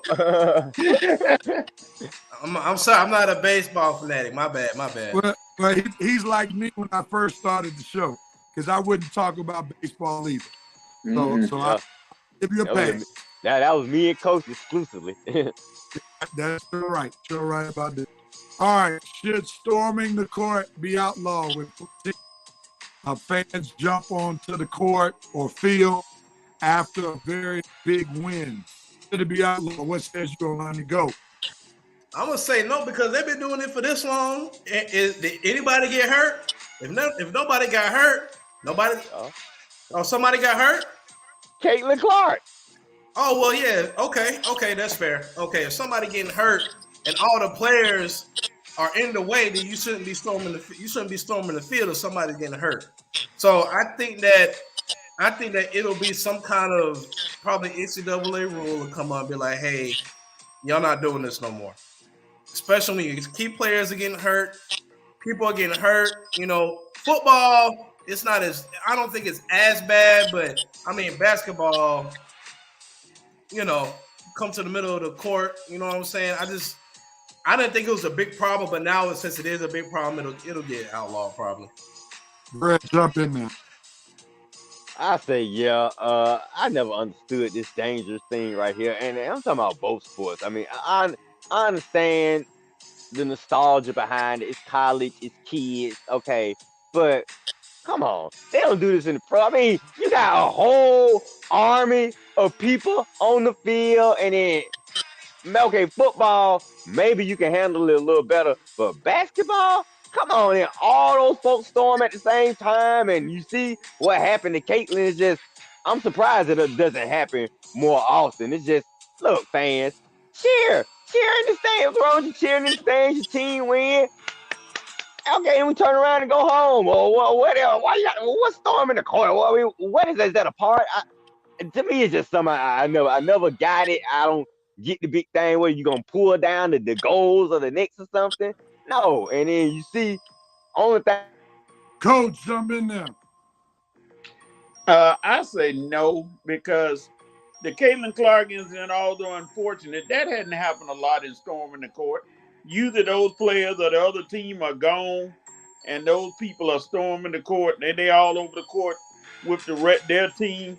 The other players are usually gone. I don't know why Caitlin was late. I'm not blaming her. I don't know why she was late leaving the court, but if that was isolated, I said no. That's a part of the March Madness. Cheering after your team wins a big game, everybody celebrates. The other team, like I said, usually gone by then. So, no, I don't think it should be outlawed. I'm going to come back to your comment. Jerome says, no, there's video proof that Caitlin Clark flopped and fabricated the extent of her contact with. That's interesting. So, let me just make one statement about what you said, Coach. There's no storm on the court during March Madness. We haven't seen a court being stormed for any NCAA game for March Madness, even the conference championship. That's because they're at neutral sites, pretty much. So I guess that stops it, because you're at neutral sites playing games. So there's you're not at your home gym. So I would assume that's why. But I think the Caitlin Clark, if it's fabricated or not, definitely gives room for pause. That girl or woman is worth a lot of money. I'm sure WNBA executives looked at that and was like, our cash cow hurt. So I think if you were an executive, and if you think about Iowa, like if she had gone down for like 3 weeks, Iowa's bottom line would have dropped drastically, because they are packing out every home game to see her play. And as they travel, they are packing out every game that she plays in. So even though she didn't get hurt, it's too many opportunities for somebody to get hurt. Right. Even with fans, it's too many opportunities for somebody to get killed, run over. Because you got all those people, especially in basketball. Football's a little different, it's so wide. But in basketball, you got that narrow court. It ain't designed for 3,000 people to be on. But Rev, I understand what you're saying, but my thing is this: I just needed to know why, because usually when something like that happens, the security personnel ushers the other team out of the gym. They're standing there beside them to avoid that. But why was she by herself? I'm trying to figure. I didn't see that why she was by herself when she was running up the court when she got hit. And you can't have them. I mean, when the fans poured onto the court, it wasn't like they had a chance to say, y'all come over here. You got fans as soon as it goes 3, 2, 1, and it's like they're ambushing the court. Yeah. So they ain't got That's dangerous, man. That is dangerous. Very dangerous. All right, G said with the times that we're living in, they definitely need to protect the players and the coaches. And I'll go with that. All right, let me go back real quickly, and I'm gonna pause the music for a second because I forgot to go over the comments for Major League Baseball, and I want Rev Nation to know I'm always all right. And okay, we got a couple who still talking about Caitlin Clark. Man, she flopped like a freshly fished out Lake Lanier. She walked. Freshly fished out Lake Lanier. She walked straight into the fan like she was Steve. Come on, Anthony. It wasn't like that.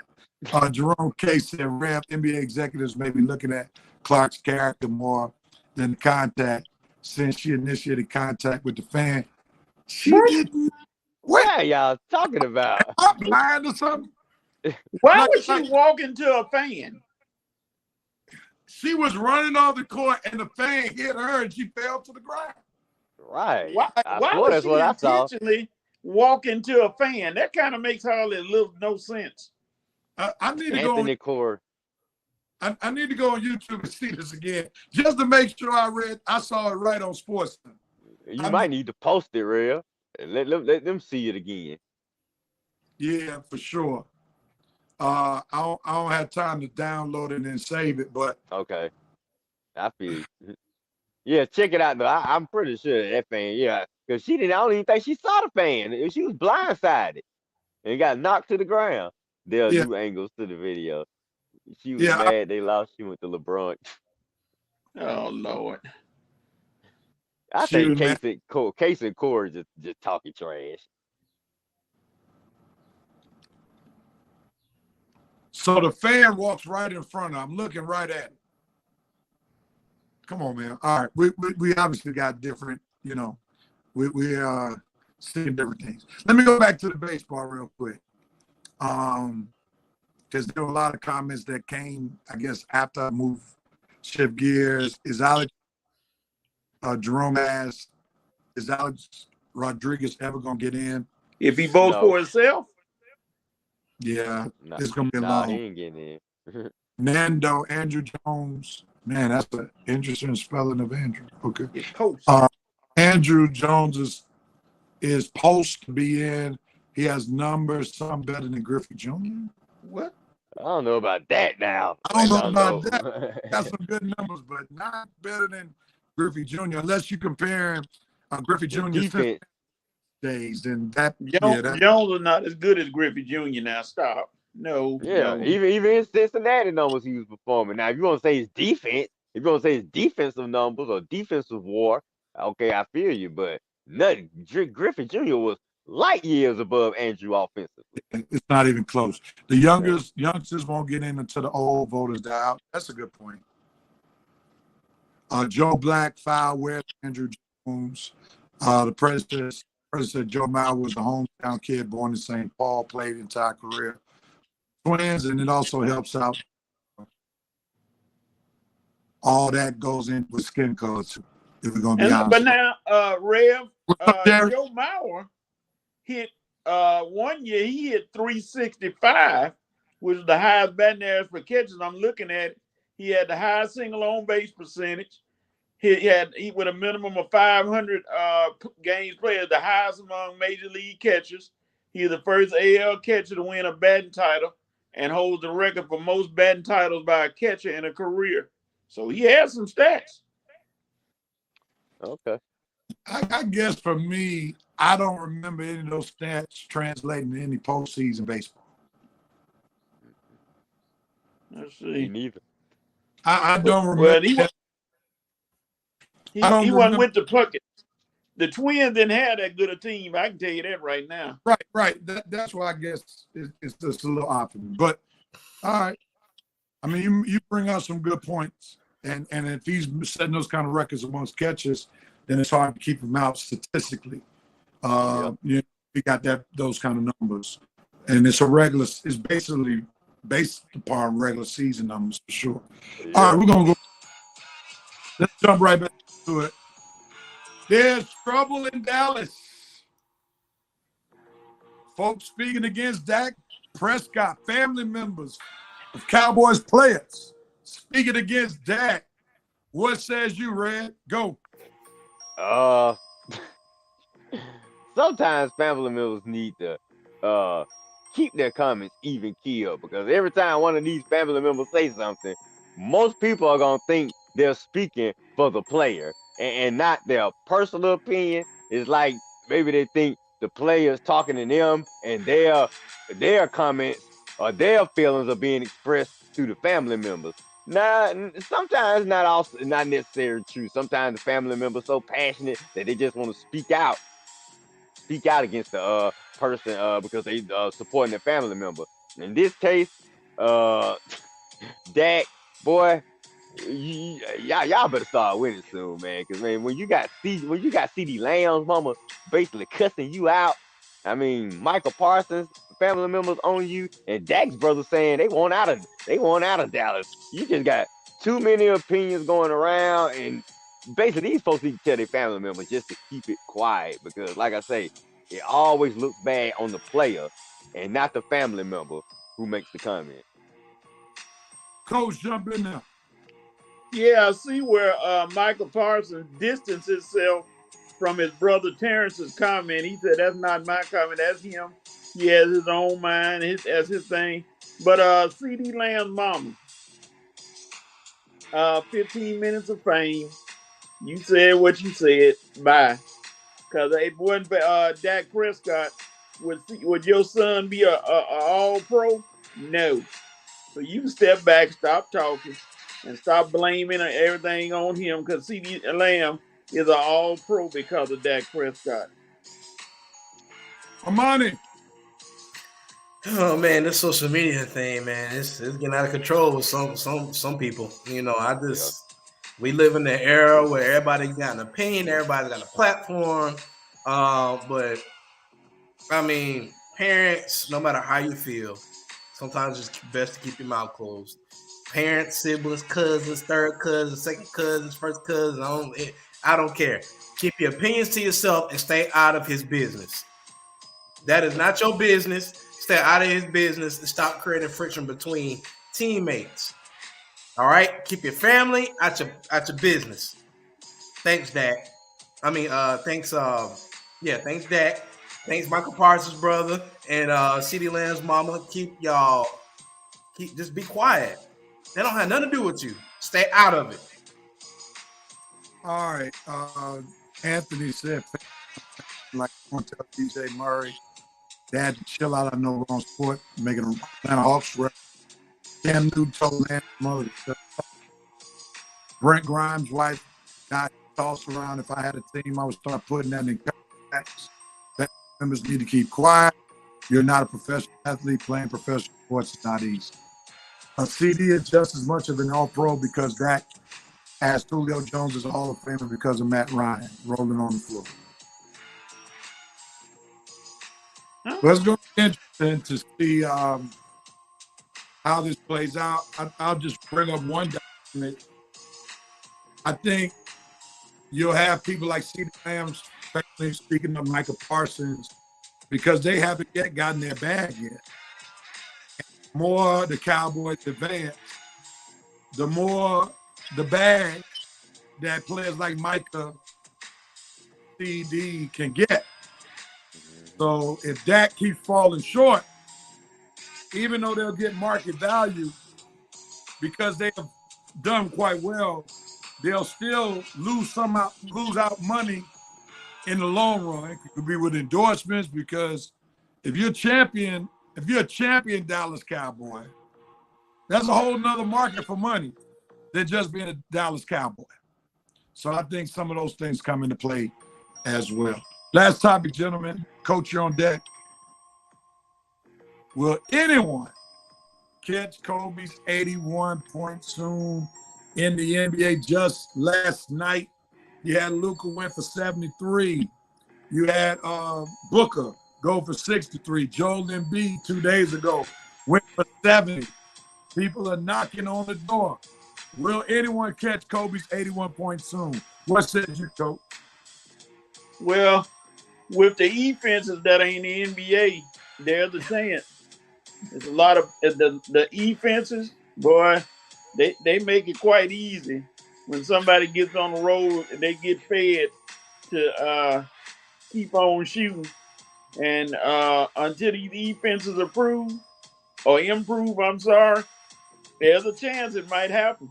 If they getting this close, with the team concept,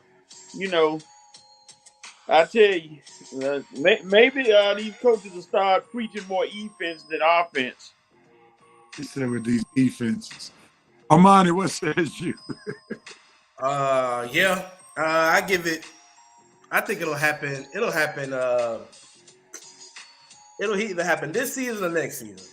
like Coach said, ain't nobody playing no defense no more. It's pretty much a free for all.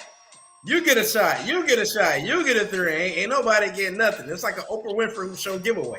I don't know what's going on here, but nobody's playing defense, so I can see it. It's gonna be Luka, Joel, or somebody like a Devin Booker to come in, have like 83, 84 points. It's just bound to happen because nobody is playing defense. I would add KD in that. Red, I know this is a sentimental topic for you. Kobe was your dude. And we know that you don't want this to be broken. So, can it happen? Go. Can it happen? Yeah, it can happen. Will it happen? I'm going to hold out hope and say, no. I'm going to put my two hands together and say, God, please, no. So, I mean, with like Coach said, with the way these defenses playing and the way these players scoring points rapidly, it's concerning me. It's definitely concerning me. It's got me looking up every night. Got me checking the stats. Like, boy, man, anybody coming close? Cause man, woo, Luka was under 10 points, real. He was under 10 points away. God, did he play the whole game? I think he sat out some. Oh man, see, and that's what I'm saying. But see, they would have to really dedicate themselves to doing it. I mean, they would have to really be focused on breaking that record. I don't think if you just come out there and have a good game. I mean, lots of players have good games, usually 30-some points, 40-some points. But if you just going like that, then in your mind, you trying to break that record. And if that's if that's your goal for that night, then maybe. Even still, I still say some team a D up on somebody. They see them getting close, and I'm just hoping somebody stop them, man. But I'm very concerned with the way the NBA game is going right now. I wasn't concerned years ago. I am now, but I'm gonna still say no because that is still a hollow record, and people have come close, but still no cigar. So we'll see. We'll definitely see. Andy says if anyone catches Kobe, it'll be Real. Yeah, probably. By the way, I just want to point out the fact that Luka was the better option for the Hawks. Luka scored 73 and they only won by 5. Like how the Hawks are a complete joke right now. Records meant to be broken. I'm surprised the lack of defense in the NBA. For the past 3 years, someone hasn't scored 100. Didn't Kobe's team intentionally sacrifice their scoring and able? No, that wasn't the game. That wasn't the game. Hey, he did that. All right. The president bring back. Go ahead. Hey, Rev, I mean, I'm looking at the stats right here. When the number one defense in the NFL, I mean not the NFL, NBA, is letting team average 107 points per game. My goodness, where's the defense? I mean, seriously, where's the defense? But this is what the NBA wanted, because you got to remember, there's not a lot of hand checking. You can't impede players. Like you know how, you're a basketball coach. I was a basketball coach. So, like for instance, if you're playing defense off the ball, you would impede a player from cutting in front of you. You would step in front of them. Give them a little bowl, but they've cut out all that stuff. So exactly, it's impossible to play great defense. It's just like in the NFL, they made the NFL more offensively driven. Because remember, you remember those days back in the day, NFL games used to be like 14-13 or 10. But those games are an anomaly now. So, seeing like I'm seeing teams in the NBA scoring 100 points by third quarter. Yep. Right. That's odd, man. You got 70 points at halftime. It's like, whoa. Mm-hmm. So, they want the game to be offensively driven.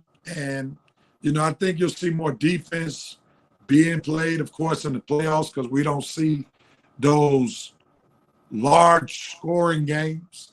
where teams get 140, 150. They've had like 2 or 3 overtimes. But, this offense is what sells tickets. But we know that, as we say, defense wins championships.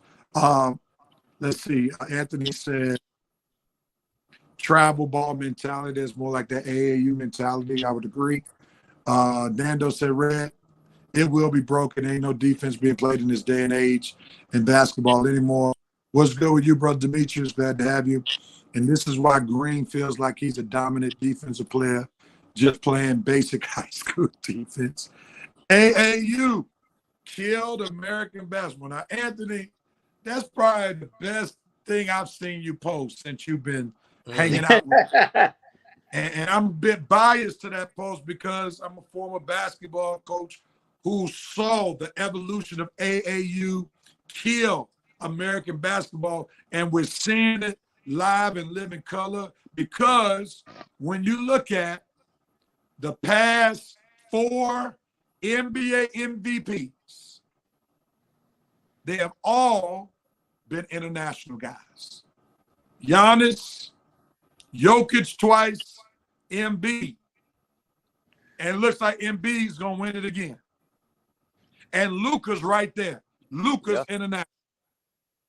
So basically, all the top players that are in their prime in the NBA are international ball players, and AAU is killing high school basketball because they are having kids transfer to play with their AAU guys during the regular season. Now we got paid high school basketball leagues where parents are getting $250,000 to $500,000 to play. What? Yeah, they got a paid high school league right by Atlantic Station in Atlanta. They sure do. Man. If you see a little tent light, Atlantic Station, that's where the paid basketball league. It's like an NBA game. They got like they be throwing stuff into the crowd during the game. They got the bells and the whistles, man. So Anthony, you nailed that comment. I will never disregard what you just said, because we're seeing it live and in living color. And part of the reason why I'm real passionate, I'm actually going to be in Atlanta next week. We'll be celebrating Mays High School team that I coached on. Coach, don't get mad. We're celebrating our 20th anniversary of winning the state championship in 2004. Big ups to Coach Desmond Williams, who's the head coach of Mays High School, was on that 2004 basketball team that I coach. And matter of fact, I'm going to try to see if we can get him on the show next week just to talk about that experience. I think that'll be good. Yeah, that's exactly. And Rev, I'm looking at this thing, and I know it's a while back. In 2014-15 season, you had 15 teams holding teams to under 100 points a game. Yeah. 15. Now, you can none of them. The NBA don't want. Now, Rev, did you beat Coach on the way to those championships? You must have beat his teams or something. No, that was just in JV. That was in JV. Oh, okay. Coaches' high school teams, they were in a lower classification. Oh, okay. Yeah, so we didn't really play them varsity wise. It was all JV. Yeah. Okay. Here it is. The president got the name of the league that I was talking about. It's called Overtime Elite.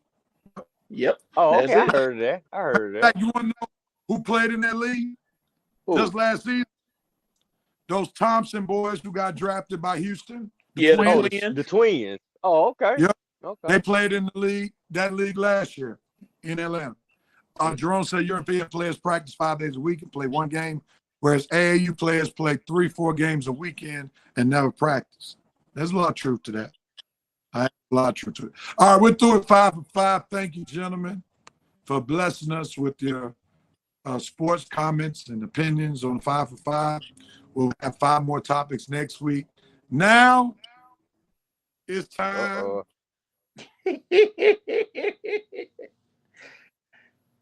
Oh, boy. For NCAA picks. I think NC over with. Do you want to make a concession? NFL. NFL. I made it yeah. last week. I made it last week, and no comment.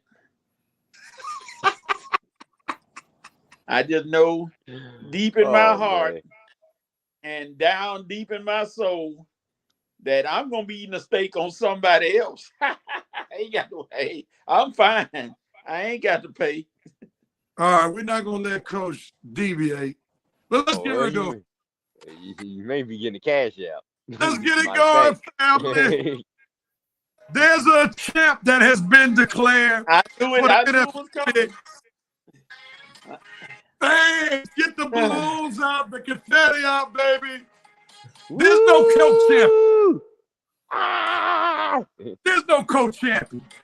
There's nobody sharing titles over here. Like two of my friends. Go hit. Yeah. Go hit your baby. Oh my goodness. No more COVID championships. Right? Go ahead and get your championship because I know who won't be winning one this year. I know who won't be winning one. I know who won't be winning one. Y'all are looking at the champ. You're looking at the back-to-back champ. You're looking at the 4-time champ out of 6 years. I know who won't be back-to-back champ. I think it's about time, ladies and gentlemen, that we at least call the NFL picks the Rev Invitation. I think I need a nomination from Rev Night Nation to be They're gonna say no. NFL picks, the Rev Invitation. 4 championships out of 6 years. Crown the Rev. Back to back. Two different times. And now I am planning to do what the Georgia Bulldogs failed to do. And that's 3 feet next year. God bless you. I approve this message. All right, Red. We saw enough of your picture. Now here come the fun part. Now the Clayton. Oh, I love it. I love it. The president has given us a great name. The Clayton Cup. Oh, That's my middle name. Anthony Corey loves it. Sister Harris is co-signing on the Rev Invitation. So we're going to work on that. Rev Night Nation is catching the vision. All right. Oh, Lord. I like that celebrate. That's how you celebrate, Coach. I knew it was coming. Because y'all sharing titles over there. You know. I knew it was coming. Woo! Man, I mean. good job, Real. I'm like Kobe. Red. 4-time champion. Mm. No, he's 5-time. Just didn't know when it was coming. Coach, man, how many championships are you going to choke away, man? We got some traction here. Our second Clay Cup. Joe Black said the Rev Invitation has a nice ring to it, so we need to vote on it. We need to vote on it. Hold on now. Hold on. It ain't fair. Hold on. Hey, hold on now. Hold on. I ain't been on there for 3 of these championships. 2 or 3 of these championships, I ain't been. I'm on. You want me to bust your bubble? You've been picking for 2 years. How many championships I got? God, I started winning championships again once you got on the show. So you helped me. You welcome. You welcome. I'm wanting just silence, man. Just take your loss, man. I know, because I know who won't be winning one this year. That's all I know. That's all I know. I know who won't be winning one this year. I know who won't be going back to back. Now, don't speak so soon now. I know who won't be going back to back. I know that for a fact. Red, somebody found you've been telling somebody about the show? How you doing, Miss B? Welcome. All right. Do like Miss B, find the show. Once you found it, hit the like and subscribe. Thank y'all. Man, so, thank you, Miss B. The lieutenant's on our toilet trophy. Nah, I like the Clayton Cup. That's not too bad. If that's what we're gonna fish call. But Coach, you gonna let him name the trophy like that, man? Don't stop. You approving it. You must like it. You approve it. You gotta still fight it though. You can't just give up like that. Man, you ain't fighting nothing. You ain't saying fans have seen I'll have to. You go I on got and the win college. I got the college championship. That's my At champ. We're gonna least, rename that. well, no, we got the same amount, Red. We got the same amount. We got Oh, the same amount. dang. I won it twice. We got the same amount. And I blew my 3 feet. God. Coach got 1.5. Just Coach like got 1.5. 1.5. You Oh, should. that's for And COVID. That's for half, COVID. a half of a championship. Rev, I have concerns. So I think it's in order that we call it the Clayton Cup or the Rev Invitational, because if we do this show for 4 more years, or at least 3 more years, I could lose the next 2, and I still would have won half of the championships I'm given. Hey, can we move on to the topic, please? Well, if you wouldn't choke to him during the season, we wouldn't have to listen to him. God. Well, I Had the said championship right in your hand. it's better to choke than to finish last. So hey, Yeah, all money. I feel bad for Coach, our money. there it is. Coach has the legendary COVID Cup. way to go! Hey, good job, good call, Jerome. Good call. All the words are spelled right, so we good. Yeah, Coach let me come back and hawk him in 2 years in a row. Oh man. Oh, 2 coach. years in a row. It's not how you start, how you finish. All right, let's see the stats, because now this is where we really need to talk about, because with 3 games left, we trying to see who's gonna be paying for the steak dinner. So Coach is officially excluded from being in last place. Yeah. With Coach love eating off folks' dime. 3 games, Yeah, love it again. with 3 games left, Armantis. he has 4-game lead over Red and a 5-game lead over Armani. So mathematically, he can't pay for dinner. The dinner Coach just bill. saving your money, man. The dinner bill is on Red and Armani. All 3 of us, Red, Armani, and myself, went 4-0. Coach was trying to get out there, hanging on the thread to try to get at least a tie, or at least two games back, so he could still compete for the championship. But the last pick, he was smart and said, you know what?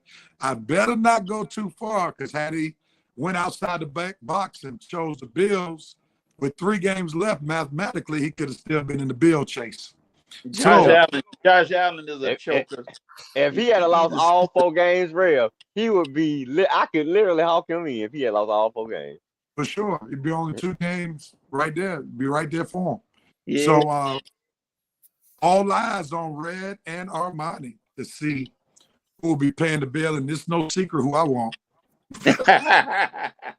It is no secret what Armani's Cash App can do.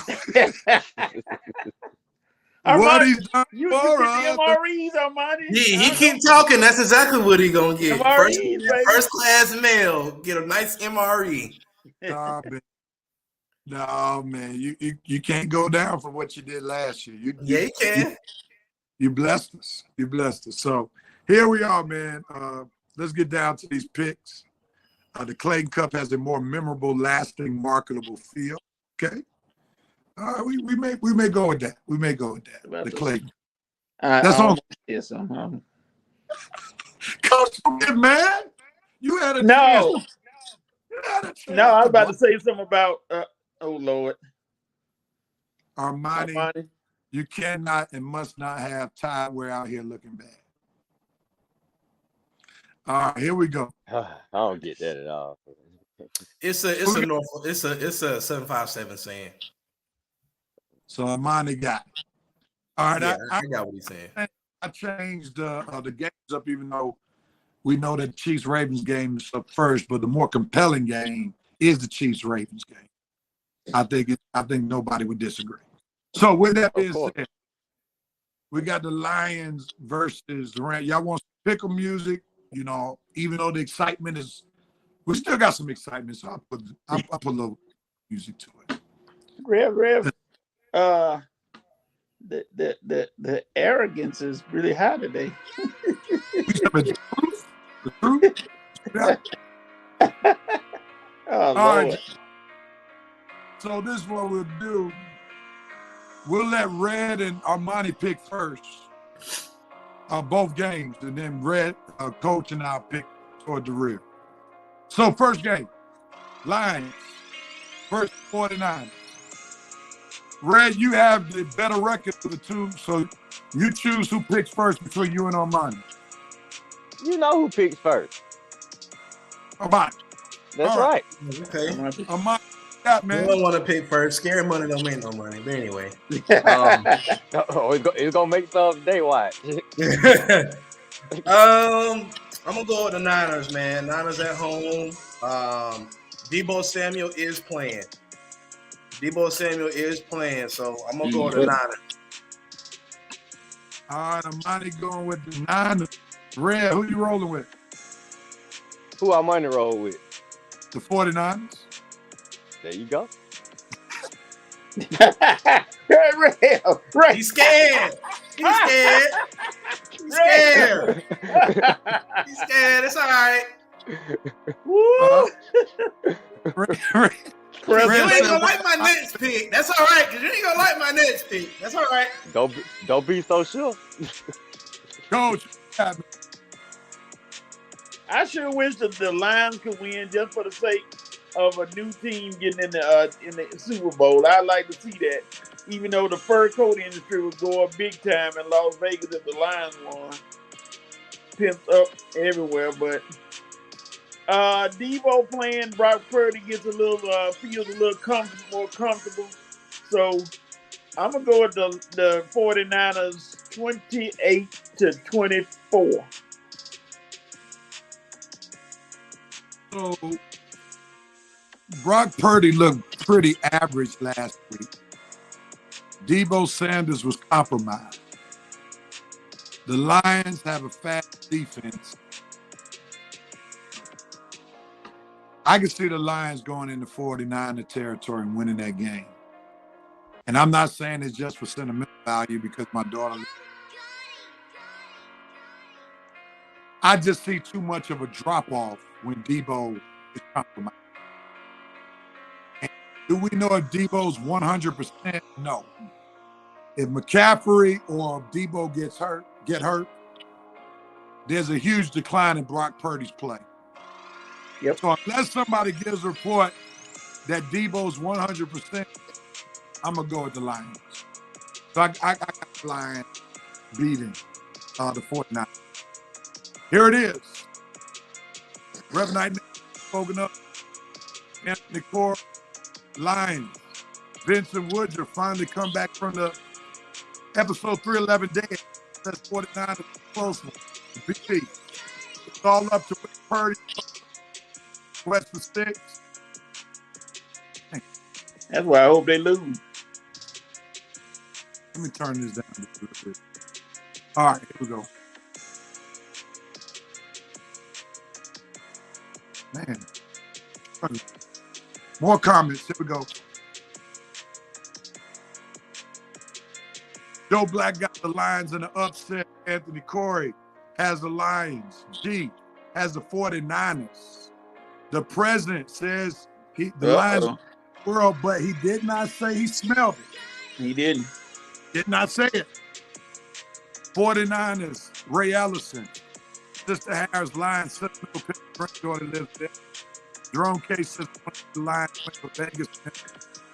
Oh, Lord, not the rigged again. Man.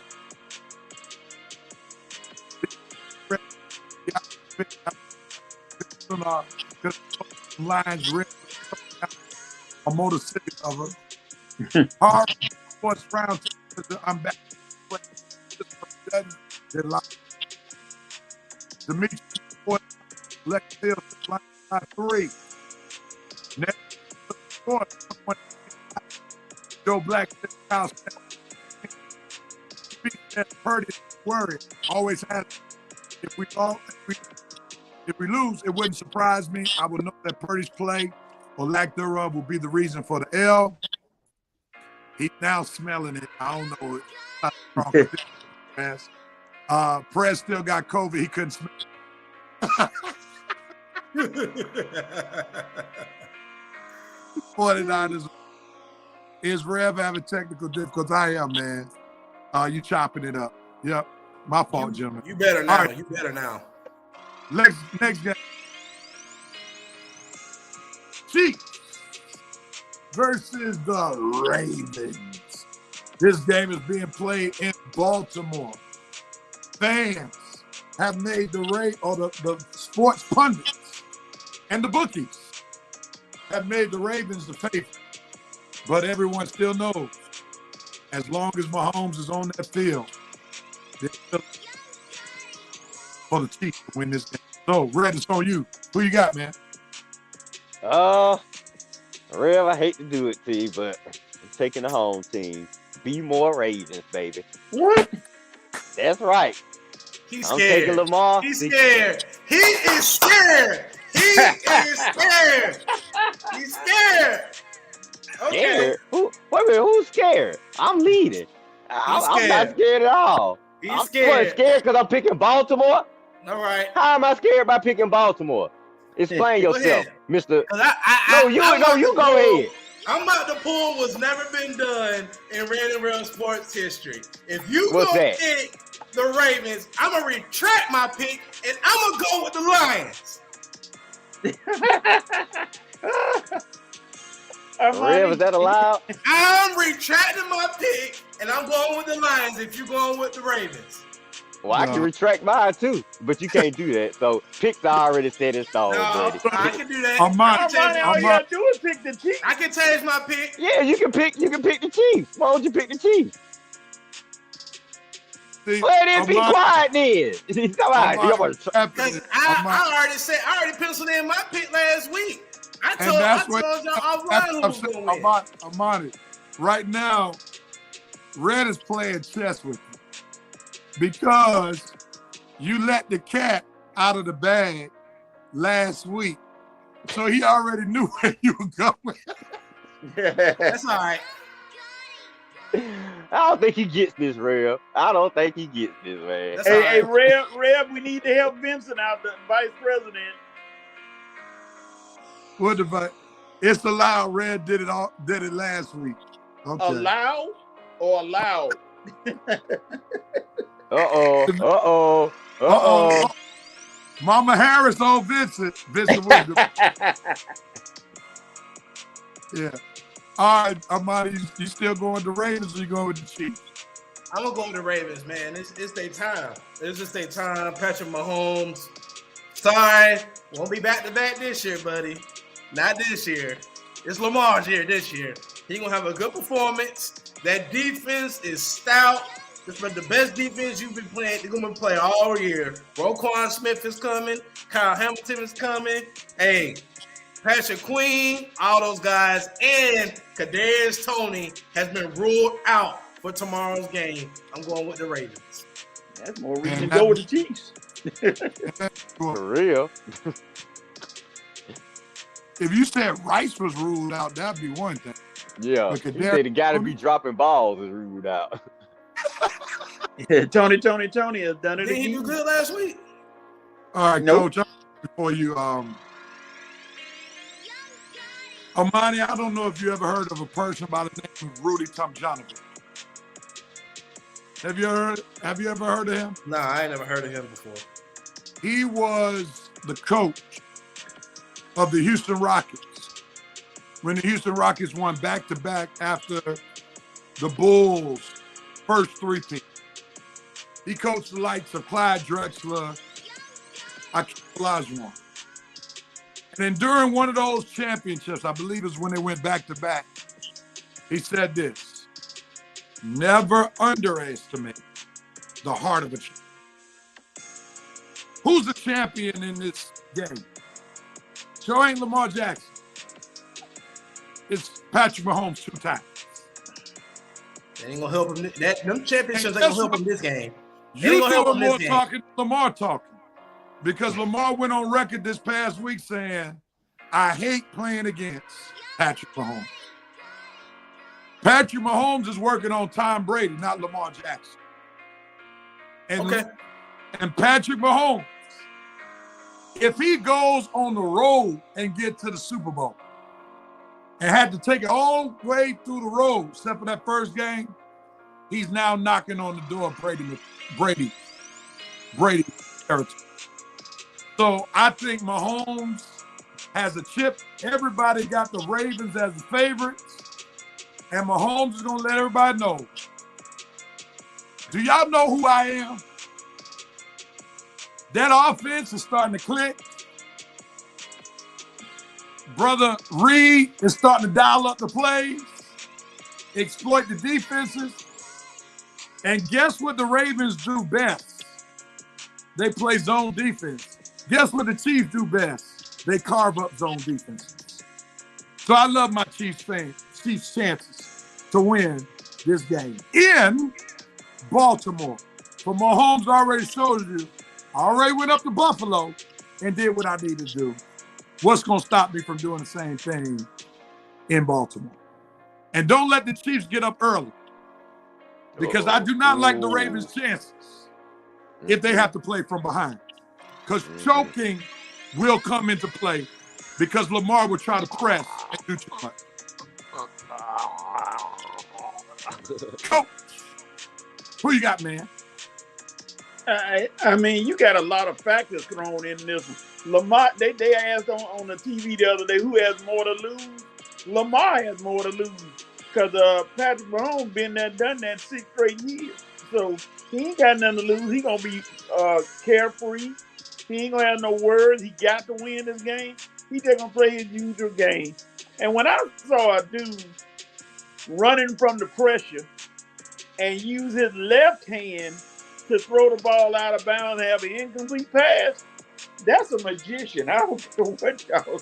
That's a magician. That Ravens defense, they gonna get after him. True enough, but again, if he start getting hot, you can't stop him. Now Lamar, like I said, Lamar does not need to press.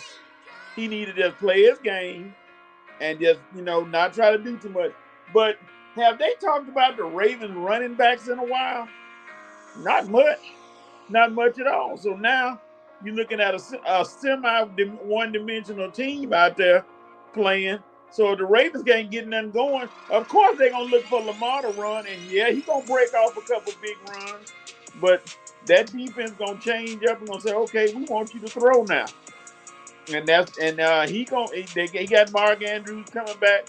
But just like with Debo, how effective is Mark Andrews going to be on that ankle? How effective is he going to be? So it's going to be a good battle. This the game of the day. Probably could be the game of the year. But the Ravens are going to take a loss to the Chiefs. I'd say 34-28, 34-31. And you know good and doggone well, and I'll say this now in, I will never pick the Ravens to go to the Super Bowl. I don't care what they do. I'll never pick the Ravens to win nothing. No, indeed. Them cowards, I don't want them to win nothing. So, yeah, Chiefs, the Chefs going to win. I just want to say one more thing before I go to the fans. I have no problem with people picking against. But shouldn't we learn that you got to at least respect Patrick Mahomes when he beat the Eagles on one leg last year? And didn't the Eagles have a stout defense last year? Yeah. Weren't they fast and furious like the Ravens last year? So, respect Mahomes. You may get tired of Mahomes, but respect the man. The man has done it on so many different levels. And he's the modern day Brady now. Let's just call it for what it is. So put some respect on Mahomes' name. I don't doubt the Ravens are capable of beating Mahomes and the Chiefs, but I don't think they will. All right, so the Ravens, LJ rushes for 100 yards. Ray Allen says raining, so I expect a lot of running play. And pass for two. Lex still got Ravens by 3. spelling errors were dedicated to his friend Jerome Case. The Ravens for the win. Lamar's going to the Super Bowl. Giving Mama Harris some props for helping with his spelling. The president said he smelled it. I don't know who he picked. Oh, he got the Ravens, so he's smelling the Ravens. But the VP said he already has COVID, so I can't take that serious. Kopak said Kadarius being out helps the Chiefs.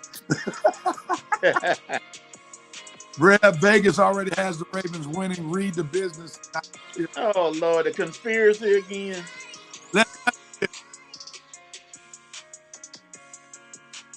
If the Vegas has the Ravens winning, then they'll lose money with the Chiefs winning, because more people will be inclined to choose the Ravens since they're the favorite. Right? So that I don't know about that tape. But anyway, it looks like we got to wait till the Super Bowl. Yeah. Well, you can give out money as pass if you want to go back and change. But then I'll probably make the same request. Yeah, Marty, I meant to tell you last week, man, never post your picks a week in advance. And I don't know what he was thinking, man. Because Red was going to pick the Chiefs in this. I know it. Because he's been talking about how the Chiefs offense looks totally different. He said, he told people not to worry. And they've been playing. But he read, and I was like, what is Armani doing? Making his pick a week in advance. So I knew he was going to play chess with you. Oh, man. So you just learned a valuable Red and Rev Sports Show lesson right there. Might be a costly one. I hope not, but it might be.